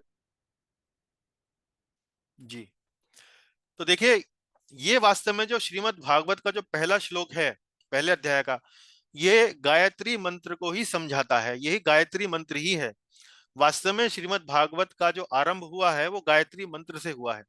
तो जो गायत्री मंत्र हम लोग पढ़ते हैं, ओम भूर्भुवः स्वः, इस प्रकार से जो पूरा गायत्री मंत्र है वो उसी का ही ये अर्थ है। तो हम वास्तव में अभी उसमें उतनी गहराई में नहीं जाएंगे, क्योंकि हम थोड़ा सा पहले श्लोक के बारे में एक आत्मीयता, एक परिचय जो है उसका प्राप्त कर लें, और फिर कभी अवसर हुआ तो हम और गहराई में जाएंगे। लेकिन वास्तव में जो पहला श्लोक है ये गायत्री मंत्र ही है, उसी को ही दूसरे रूप में वेद व्यास जी ने यहाँ पर लिखा है।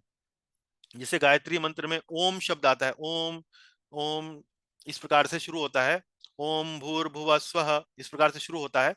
इसी प्रकार से जो ओम शब्द है, और इस श्लोक में जो जन्माद्यस्यता जो शब्द आए हैं वो ओम को इंगित करते हैं। इसी प्रकार से पूरा का पूरा जो पहला श्लोक है वो गायत्री ही है, ब्रह्म गायत्री ही है। लेकिन अभी हम उस पर चर्चा नहीं करने वाले हैं। अब आप देखिए यहाँ पर अगला जो हम विषय लेने वाले हैं, अगली स्लाइड में, एक मिनट। अब यहाँ उसी श्लोक को हमने यहाँ पर परम सत्य की व्याख्या की 7 विशेषताओं के रूप में हमने यहाँ पर संक्षेप में आपकी सुविधा के लिए लिख दिया है। वो 7 विशेषताएं कौन सी हैं? परम सत्य जो है वो आदि कारण है, मतलब यहाँ से सब कुछ आता है, और ये परम सत्य अपनी भौतिक संरचना को लेकर, अपने जो भी उन्होंने ब्रह्मांड बनाए हैं उनको लेकर पूर्णतः अवगत रहते हैं। हर चीज का, वस्तु का ज्ञान उन्हें है, वे पूर्ण स्वतंत्र हैं, वे ज्ञान के प्रदाता हैं, वे ही वास्तव में अपने ज्ञान के प्रदाता हैं। तेने ब्रह्म हृदय आदि कवि, मोह में डालने वाले हैं, मुह्यंति यत् सूर्यः, मोह में डालने वाले हैं, उनको कोई जान नहीं पाता है। जब तक वो स्वयं ना बताएं, जब तक वो स्वयं अपने आप को प्रकट न करें, उनको जानना संभव नहीं है। भौतिक जगत का आधार है, भौतिक जगत का आधार है, वो भी हमने देखा, विनिमयो यत्र तिसर्गो मृषा। और धामना स्वेन सदा निरस्त कुहकम सत्यम परम धीहि, वे अपने नित्य धाम में निवास करते हैं। तो ये 7 विशेषताएं परम सत्य की यहाँ पर बताई गई हैं। ठीक है, अब समय हमारा कितना हो गया? ठीक है, थोड़ा समय है अभी। अब यहाँ देखिए, विश्वनाथ चक्रवर्ती ठाकुर जी ने इसी श्लोक की 5 व्याख्याएं दी हैं, 5 तात्पर्य दिए हैं। और वो 5 तात्पर्य क्या हैं? पहला तात्पर्य जो उन्होंने दिया है वो तो लगभग लगभग वैसा ही है जैसा कि अभी हमने समझा। अभी हमने इस श्लोक का व्याख्या समझी। उसमें उन्होंने ये बताया कि परम सत्य दिव्य है। परम सत्य दिव्य है अर्थात अपने दिव्य धाम में रहते हैं, वो दिव्य हैं, इस भौतिक जगत से परे हैं। तो पहला उन्होंने ये बताया। दूसरा, इसी श्लोक का वर्णन, इसी श्लोक की व्याख्या उन्होंने कैसे करी कि ये वास्तव में, ये जो श्लोक है ये वास्तव में भगवान श्री कृष्ण के रूप का वर्णन है। और तीसरी व्याख्या उन्होंने क्या करी? तीसरी व्याख्या उन्होंने करी कि इस श्लोक में माधुर्य रस, माधुर्य रस किसको बोलते हैं? माधुर्य रस बोलते हैं भगवान श्री कृष्ण और गोपियों के बीच में जो संबंध है, भक्ति का जो संबंध है, उसमें जो रस है वो माधुर्य रस है। माधुर्य रस अर्थात जैसे एक पति पत्नी के बीच में एक संबंध का जो रस होता है, उसमें एक मधुरता वाला जो भाव होता है, उसी प्रकार का माधुर्य रस जो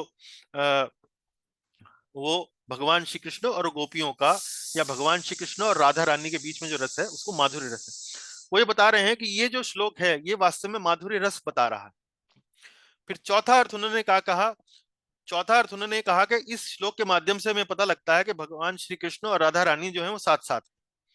और पांचवा श्लोक उन्होंने बताया कि वास्तव में ये जो श्लोक है ये तो भक्ति योग की व्याख्या कर रहा है। ये भक्ति योग की व्याख्या कर रहा है। ये बड़ा ही रुचिपूर्ण है, ये बड़ा ही रुचिपूर्ण है। इस प्रकार का व्याख्या, इस प्रकार का संस्कृत शब्दों का से खिलवाड़, खिलवाड़ कहेंगे या यूं कहिए कि आंख मिचोली कहिए, या जो भी आप उसको शब्द देना चाहें, एक कवि के हृदय का जो एक काव्य का जो एक आनंद है, उसको उन्होंने 5 अनेक अनेक प्रकार के अर्थों के माध्यम से प्रकट किया है। इसकी विस्तार में हम नहीं जाएंगे। सुबोधनी जो पुस्तक है, भागवत सुबोधनी, उसमें गौरांग दर्शन प्रभु ने उनका एक टेबल के रूप में उस व्याख्या को वहां समझाया है। अभी उतना जाएंगे तो बहुत लंबा हो जाएगा, मतलब पूरी कक्षा जो है वो उसी पर आधारित हो जाएगी, तो अभी उतना नहीं करेंगे। तो अब हम आते हैं अपने अगले विषय पर। तो अगले विषय का क्या है? इसमें दूसरा और तीसरा श्लोक, इन श्लोकों में श्रीमद् भागवत की महानता, कि कितना महान ग्रंथ है, वो बताया गया है। और श्रीमद् भागवत की मधुरता है वो तीसरे श्लोक में बताई गई है। फोन दीजिए, फोन। वो बताई गई है। तो पढ़ेंगे अगला श्लोक। रसेश जी कृपया करके मेरे साथ पढ़ें। अब आप देखिए कि ये श्लोक भी जो है, दूसरा श्लोक भी जो है वो भी शार्दुल विक्रीडित छंद में ही लिखा गया है। जो जिस जिस छंद में पहला लिखा गया उसी छंद में दूसरा लिखा गया। तो मेरे साथ पढ़ें रसेश प्रभु। धर्म प्रोज्जित कैतवोत्र परमो, धर्म प्रोजित कैतवो अत्र परमो, निर्मत्सराणां सताम्, निर्मत्सराणां सताम्, वेद्यं वास्तवमत्र वस्तु शिवदम्, वेद्यं वास्तवमत्र वस्तु शिवदम्, तापत्रयोन्मूलनम्, तापत्रयोन्मूलनम्। श्रीमद्भागवते महामुनिकृते श्रीमद्भागवते महामुनिकृते किं वा परैरीश्वरः, किं वा परेरीश्वरः, सद्यो हृद्यवरुध्यतेऽत्र कृतिभिः, सद्यो हृदय अवरुध्यते कृतिभिः, शुश्रूषुभिस्तत्क्षणात्। शुश्रूषुभे तत्क्षणात्। हाँ, अब ये देखिए, आपने यहाँ थोड़ा सा अनुभव कर लिया होगा, जो लोग भगवत गीता पढ़ने के अभ्यासी हैं उन्होंने थोड़ा सा समझ लिया होगा कि भैया श्रीमद् भागवत की संस्कृत जो है वो इतनी सरल नहीं है, पढ़ने में ही थोड़ा सा जटिलता का अनुभव होता है। तो शब्दार्थ में इत्यादि में तो संभव है ही कि जटिलता है। तो इस प्रकार से आप देखिए कि ये इस श्लोक को पढ़ा जाएगा। अब हम अगली कक्षा में आपको थोड़ा और विस्तार से बताएंगे कि कैसे इसको आप समझ सकते हैं। उसी प्रकार से जिस प्रकार से हमने पिछले श्लोक की व्याख्या करी, इस श्लोक की व्याख्या भी हम यहाँ पर करेंगे। तो आप देख सकते हैं कि इसको भी हमने अलग अलग रंगों में यहाँ पर प्रस्तुत किया है, और उसी तरीके से आप यहाँ पर देख सकते हैं कि उन्हीं शब्दों को अलग अलग यहाँ पर लिखा गया है और फिर उसका अर्थ यहाँ पर समझाया गया है। तो धर्म प्रोज्झित कैतवो, कैतवो, धर्म प्रोज्झित कैतवो, प्रोज्झित मतलब बहिष्कार करना, बहिष्कार मतलब जिसे कहते हैं कि उससे अपना संबंध तोड़ लेना, नाता तोड़ लेना। कैतव, कैतव अर्थात जो सकाम कर्म से प्रेरित हो, सकाम अर्थात अपने किसी स्वार्थ की भावना से प्रेरित हो। तो यहां बताया गया है, जैसे पहले श्लोक में आपने देखा कि परम सत्य की 7 विशेषताएं बताई गई हैं, अब इस दूसरे श्लोक में श्रीमद् भागवत की 7 विशेषताएं बताई गई हैं। तो ये श्लोक एक तरह से आप ये समझिए कि श्रीमद् भागवत की महानता को, श्रीमद् भागवत की महिमा का गुणगान ये करता है। तो पहले श्लोक में क्या बताया गया कि इस श्रीमद् भागवत ग्रंथ में सकाम भावना से प्रेरित धर्म को पूरी तरह से बहिष्कृत कर दिया गया है। इस बिंदु को थोड़ा समझने का प्रयास करेंगे।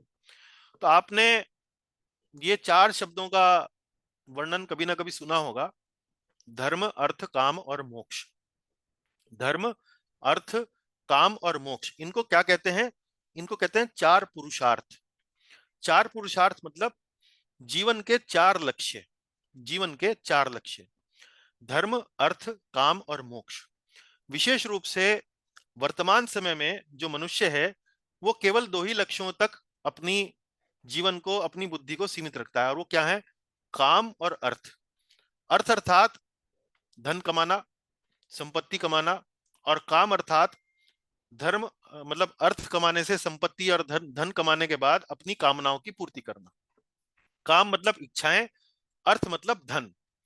तो ये 4 लक्ष्य हैं, और बाकी जो 2 लक्ष्य हैं धर्म और मोक्ष, सामान्यतः देखा गया है कि वर्तमान समय में, आधुनिक समय में धर्म और मोक्ष पर जीवों का, लोगों का इतना ध्यान नहीं है। लेकिन आज से लगभग 20-25 साल पहले भी हमें देखने को मिलता था कि व्यक्ति जो थे वो धर्म, अर्थ, काम, मोक्ष, इन चारों लक्ष्यों की ओर गंभीर रहते थे, इसको गंभीरता से लेते थे।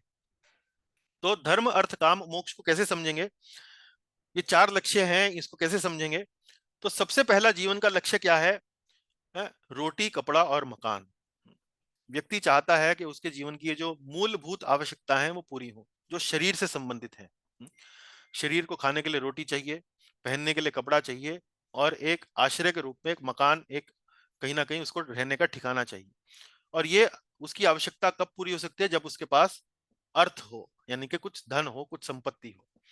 तो अर्थ सबसे पहली आवश्यकता है, अर्थ। उसके बाद यदि ये आवश्यकता पूरी हो जाती है तो उसके बाद व्यक्ति जो है अपनी कामनाओं की, अपनी इच्छाओं की आवश्यकताएं करता है। तो ये तो मूलभूत इच्छाएं हैं, मूलभूत मतलब बेसिक। लेकिन उसके बाद उसकी इच्छा क्या होती है? एक अच्छा जीवन साथी हो, एक अच्छी संतान हो, एक अच्छा व्यापार हो, मेरा जगत में नाम हो, मेरा जगत में प्रभाव हो, मेरा जगत में प्रभुत्व हो, मेरे पास अनेक अनेक शक्तियां हो। तो ये जो कामनाएं हैं ये इंगित करती हैं, ये बताती हैं काम, अर्थ और काम। तो पहले मूलभूत आवश्यकताएं अर्थ, उसके बाद जो आवश्यकताओं का अगला जो स्तर है वो होता है मानसिक। पहले स्तर की आवश्यकताएं जो हैं वो शरीर के स्तर पर हैं, दूसरे स्तर की आवश्यकताएं जो हैं वो मन के स्तर पर हैं। इच्छाएं और कामनाएं कहाँ आती हैं? वो मन में आती हैं। अब ये इच्छाएं जो हैं वो अलग अलग लोगों में अलग अलग स्तर पर, अलग अलग वेग से उत्पन्न होती हैं। अब एक व्यक्ति की इच्छा दूसरे व्यक्ति की इच्छा के साथ टकरा सकती है। एक व्यक्ति चाहता है कि मैं भी इस धरती का मालिक बनूं, दूसरा व्यक्ति चाहता है कि मैं भी इस धरती का मालिक बनूं या किसी संपत्ति का मालिक बनूं। तो उसमें इच्छाओं में टकराव उत्पन्न होता है। तब हमें आवश्यकता पड़ती है धर्म की। धर्म अर्थात कि भाई ये जो इच्छाओं की जो पूर्ति है ये एक धर्म के आचरण के अंतर्गत रहकर किया जाएगा तो वास्तव में सुख शांति बनी रहेगी। तो तब वहां पर धर्म के नियम इत्यादि जो हैं वो हमें देखने को, जानने को, समझने को मिलते हैं। उसके बाद ये जो 3 स्तर हैं लक्ष्य जो जीवन के हैं, मानव जीवन के, इनकी पूर्ति होने के बाद भी जो मानव है, जो जीव है, जो जीवात्मा है, उसकी संतुष्टि नहीं होती है।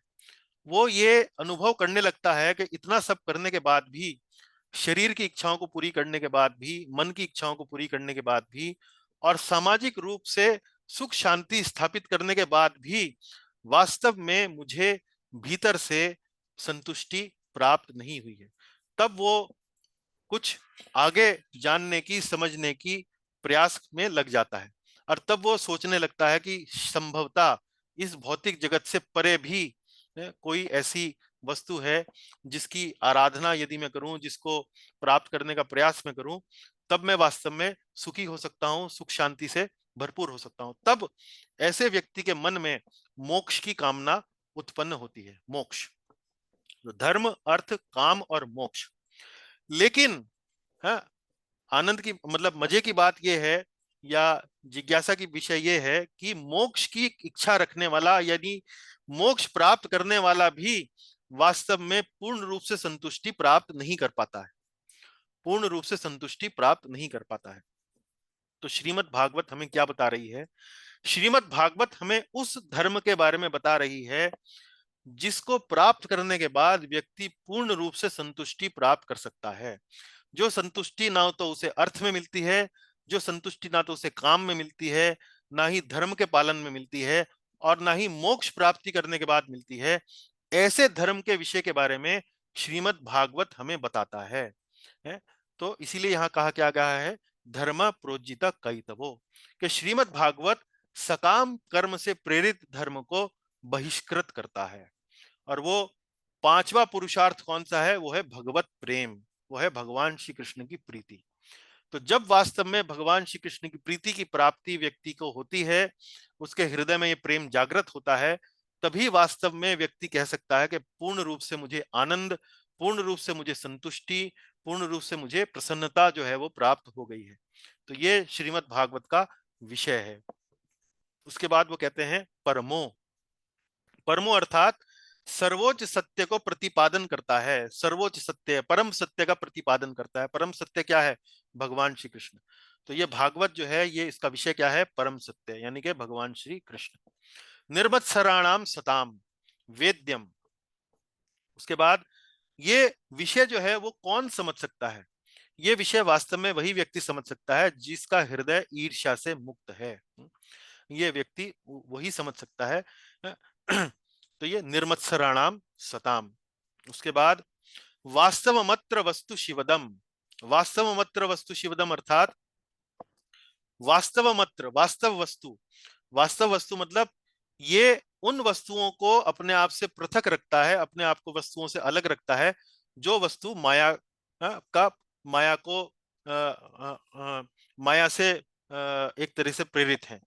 तो माया को वास्तविकता से प्रेरित करने वाला, और चूंकि ये उन सभी विषयों को अलग हटा देता है जो माया से प्रेरित हैं, और हमें वास्तविक वस्तु देता है, वास्तव वस्तु देता है, इसीलिए शिवदम है। शिवदम अर्थात सर्व कल्याणकारी है। तापत्रयो उन्मूलनम, तीन प्रकार के संतापों को दूर करता है। तीन प्रकार के संताप कौन से हैं? संभवतः आपने पहले पढ़े होंगे, आदि भौतिक, आदि आत्मिक और आदि आदि दैविक। दैविक, आदि गांत्य। आदि दैविक है ना। तो आदि भौतिक कहते हैं जो अन्यों द्वारा हमें संताप होता है। आध्यात्मिक बोलते हैं जो हमारे शरीर और हमारे मन के द्वारा जो हमें संताप मिलता है। और आदि दैविक किसको बोलते हैं? आदि दैविक बोलते हैं जो प्राकृतिक आपदाओं के रूप में हमें संताप के रूप में देखने को मिलता है। तो तापत्रयो उन्मूलनम, तो तीनों संतापों को समूल उखाड़ने वाला है।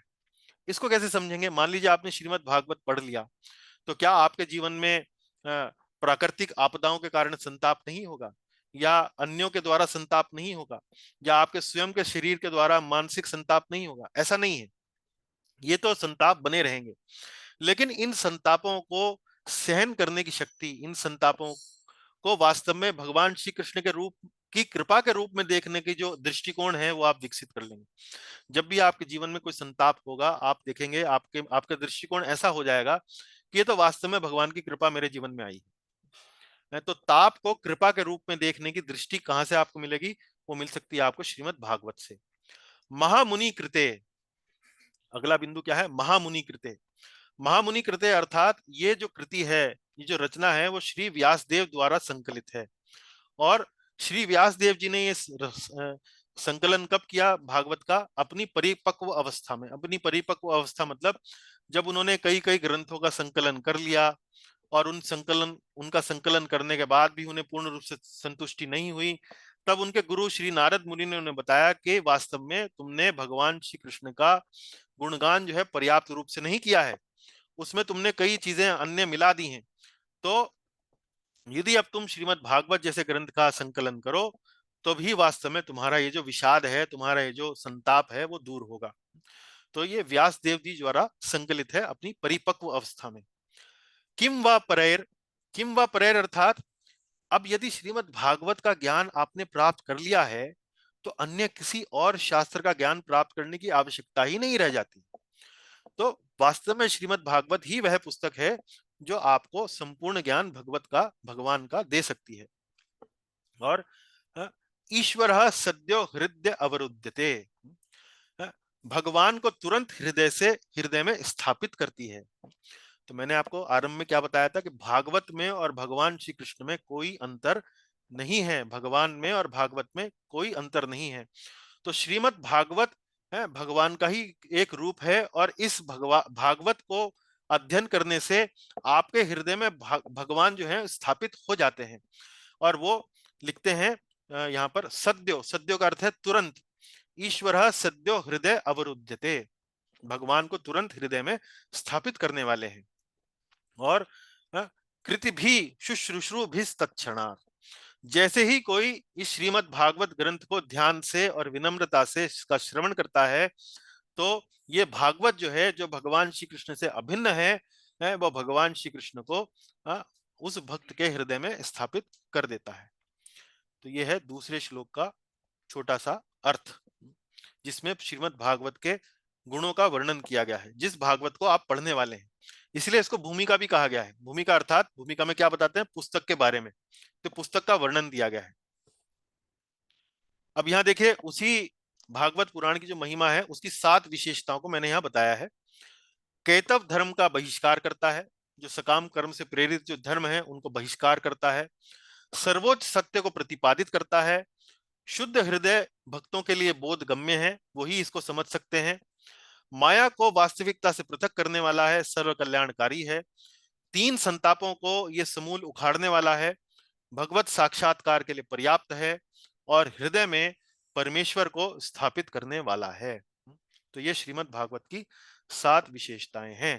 तो आज हमारे कक्षा में 6:30 बजे का जो हमने समय दिया था उससे 5 मिनट ऊपर हो गए हैं। तो मेरा आपको प्रस्ताव ये है कि आज की कक्षा में हम प्रथम 2 ही श्लोकों का वर्णन का अध्ययन करते हैं, वरना जल्दीबाजी में मजा नहीं आएगा। तो इसलिए तीसरे श्लोक का अध्ययन आज हम थोड़ा सा स्थगित रखते हैं अगली कक्षा के लिए। लेकिन आप ये समझिए कि पहले 2 श्लोक हमने जो आपको बताया उसमें पहला श्लोक परम सत्य की 7 विशेषताएं बताता है और दूसरा श्लोक श्रीमद् भागवत की 7 विशेषताएं बताता है। तो इसके साथ ही हम आज की कक्षा को यहाँ विश्राम पर लेकर आएंगे। अगले श्लोक की व्याख्या हम अगले कक्षा में करेंगे, जल्दीबाजी में नहीं करेंगे। और इसी के साथ कक्षा को विश्राम देते हैं। श्रील प्रभुपाद जी की जय, श्रीमद् भागवतम की जय। कोई प्रश्न है आपका, कोई टिप्पणी है तो उस पर चर्चा हम कर सकते हैं, बताइए। हरे कृष्णा प्रभु जी। प्रभु जी, ये स्लाइड्स आप ग्रुप में भेजेंगे ना? जी भेजेंगे माता जी, भेजेंगे जी। बहुत सुंदर हरे कृष्णा। साथी प्रभु जी। हरे कृष्णा प्रभु जी, हरे कृष्णा जी। जी कोई प्रश्न है आपका, कोई शंका है तो पहले शंकाएं यदि किसी की हो तो वो बताएं, उसके बाद कोई टिप्पणी जो है वो ले सकते हैं। शंकाओं को लेकर कोई यदि हो तो पूछ सकते हैं पहले जी। प्रभु जी, पहले श्लोक में आया है जैसे प्रत्यक्ष रूप से और अप्रत्यक्ष रूप से। तो अप्रत्यक्ष रूप से तो ये हो गया हमारे हृदय में है, और प्रत्यक्ष रूप से क्या होगा? प्रत्यक्ष रूप से और अप्रत्यक्ष रूप से, प्रत्यक्ष रूप से भी जैसे माता जी भगवान जो है वो हमारे हृदय में प्रत्यक्ष रूप से ही स्थापित हैं, और कई बार भगवान जो है वो अप्रत्यक्ष रूप से मतलब अपने भक्तों के माध्यम से हमें जान पाते हैं। इस तरह से आप इसको ले सकती हैं जी। हरे कृष्ण प्रभु जी। जी बताएं। हाँ प्रभु जी, थोड़ा सा ये क्लियर नहीं हुआ मेरे, माधुर्य वाला ये कहाँ आ गया इसमें नंबर 1 श्लोक में? बात हाँ, उसके ये बारे तो में देखिए, बता रहे थे ये ना। हाँ, हाँ, ये जो समझ है नहीं आया मेरे। विश्वनाथ चक्रवर्ती ठाकुर जी जो हैं इसी श्लोक की व्याख्या दूसरे तरीके से करते हैं। वो मैंने आपको बताया ना, 5 तरीके से इसकी व्याख्या उन्होंने करी है। हरे कृष्णा जी प्रभु जी। हाँ जी, मैं आज नई हाँ जी, बताएं। जी प्रभु जी, मैंने फर्स्ट टाइम ज्वाइन किया है आपकी क्लास। मैं हाँ जी, ऐड करना चाहती हूँ, आप मुझे ऐड कर लीजिएगा इसमें। जी माता जी, आपका नंबर मुझे डिस्क्रिप्शन बॉक्स में लिखकर भेज दीजिए, मैं आपको ऐड कर दूंगा। अपना नाम भी लिखिएगा, अपना नंबर भी लिखिएगा। हाँ जी, जी, थैंक यू, थैंक जी। यू। हरे हरे कृष्णा प्रभु जी।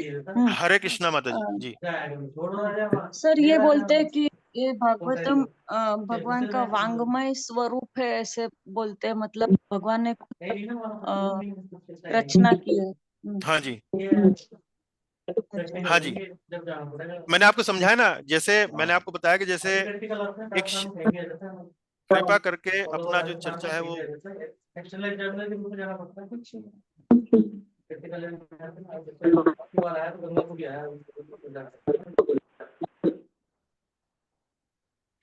हाँ माता जी, जैसे मैंने आपको बताया ना कि जो आध्यात्मिक विषय होते हैं उनमें जो शब्द होता है और जो आध्यात्मिक विषय को या आध्यात्मिक जो हमारा जो वस्तु है जिसकी हम आराधना कर रहे हैं उनमें कोई अंतर नहीं होता है।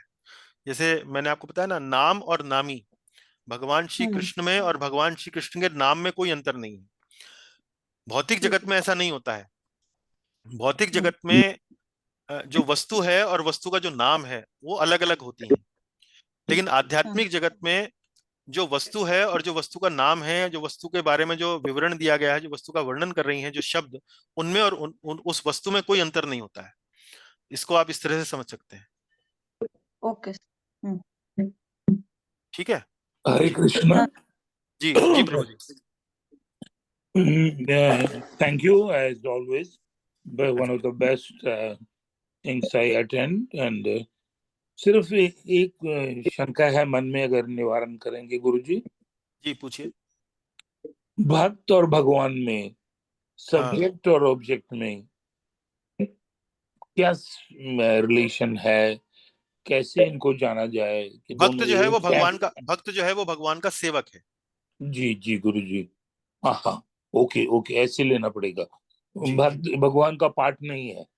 हाँ जी, भगवान का अंश है। जी और चूंकि वो अंश है तो इसी कारण वो सेवक है। जैसे आप एक परिवार का अंश हैं, एक परिवार का भाग हैं, जी गुरुजी। तो चूंकि आप परिवार का भाग हैं तो आपका जो कर्तव्य है वो परिवार के प्रति है। जी गुरुजी। आपका कोई कर्तव्य हो जाता है ना। जी इसी जी प्रकार से इसी अंश का मतलब ये नहीं है, उस तरह से आप नहीं, उस तरह से मत लीजिए कि भाई जैसे एक कोई बहुत बड़ी वस्तु है उसमें से हम छोटा सा भाग निकाल लिया, उस तरह से अंश मत लीजिए। जी अंश आप गुरुजी। उस तरह से लीजिए कि ये भगवान की सेवा करने के माध्यम से उसको आप ले सकते हैं। जी, उस तरह से समझ सकते हैं। तो इसका मतलब हुआ तो जीव आत्मा और परमात्मा ये दोनों एक हैं। एक मतलब गुणों के आधार पर एक है, लेकिन जो उसका जो माप है या क्वांटिटी के अनुसार एक नहीं है। भगवान जो है बहुत बड़े हैं जी और जीव जो है बहुत छोटे हैं। मतलब जी गुरुजी। शक्ति जो है उसमें भेद है, जी लेकिन जो गुण है वो लगभग एक ही है। जी वो भी गुरुजी। आध्यात्मिक है और जीव भी आध्यात्मिक है। जी जी गुरुजी, थैंक्स ए मिलियन। अणु गुरुजी की और जय, विभू। प्रभु हाँ, जय। अणु और विभू। जी जी, सब डिवोटियों को हरे कृष्ण। जी,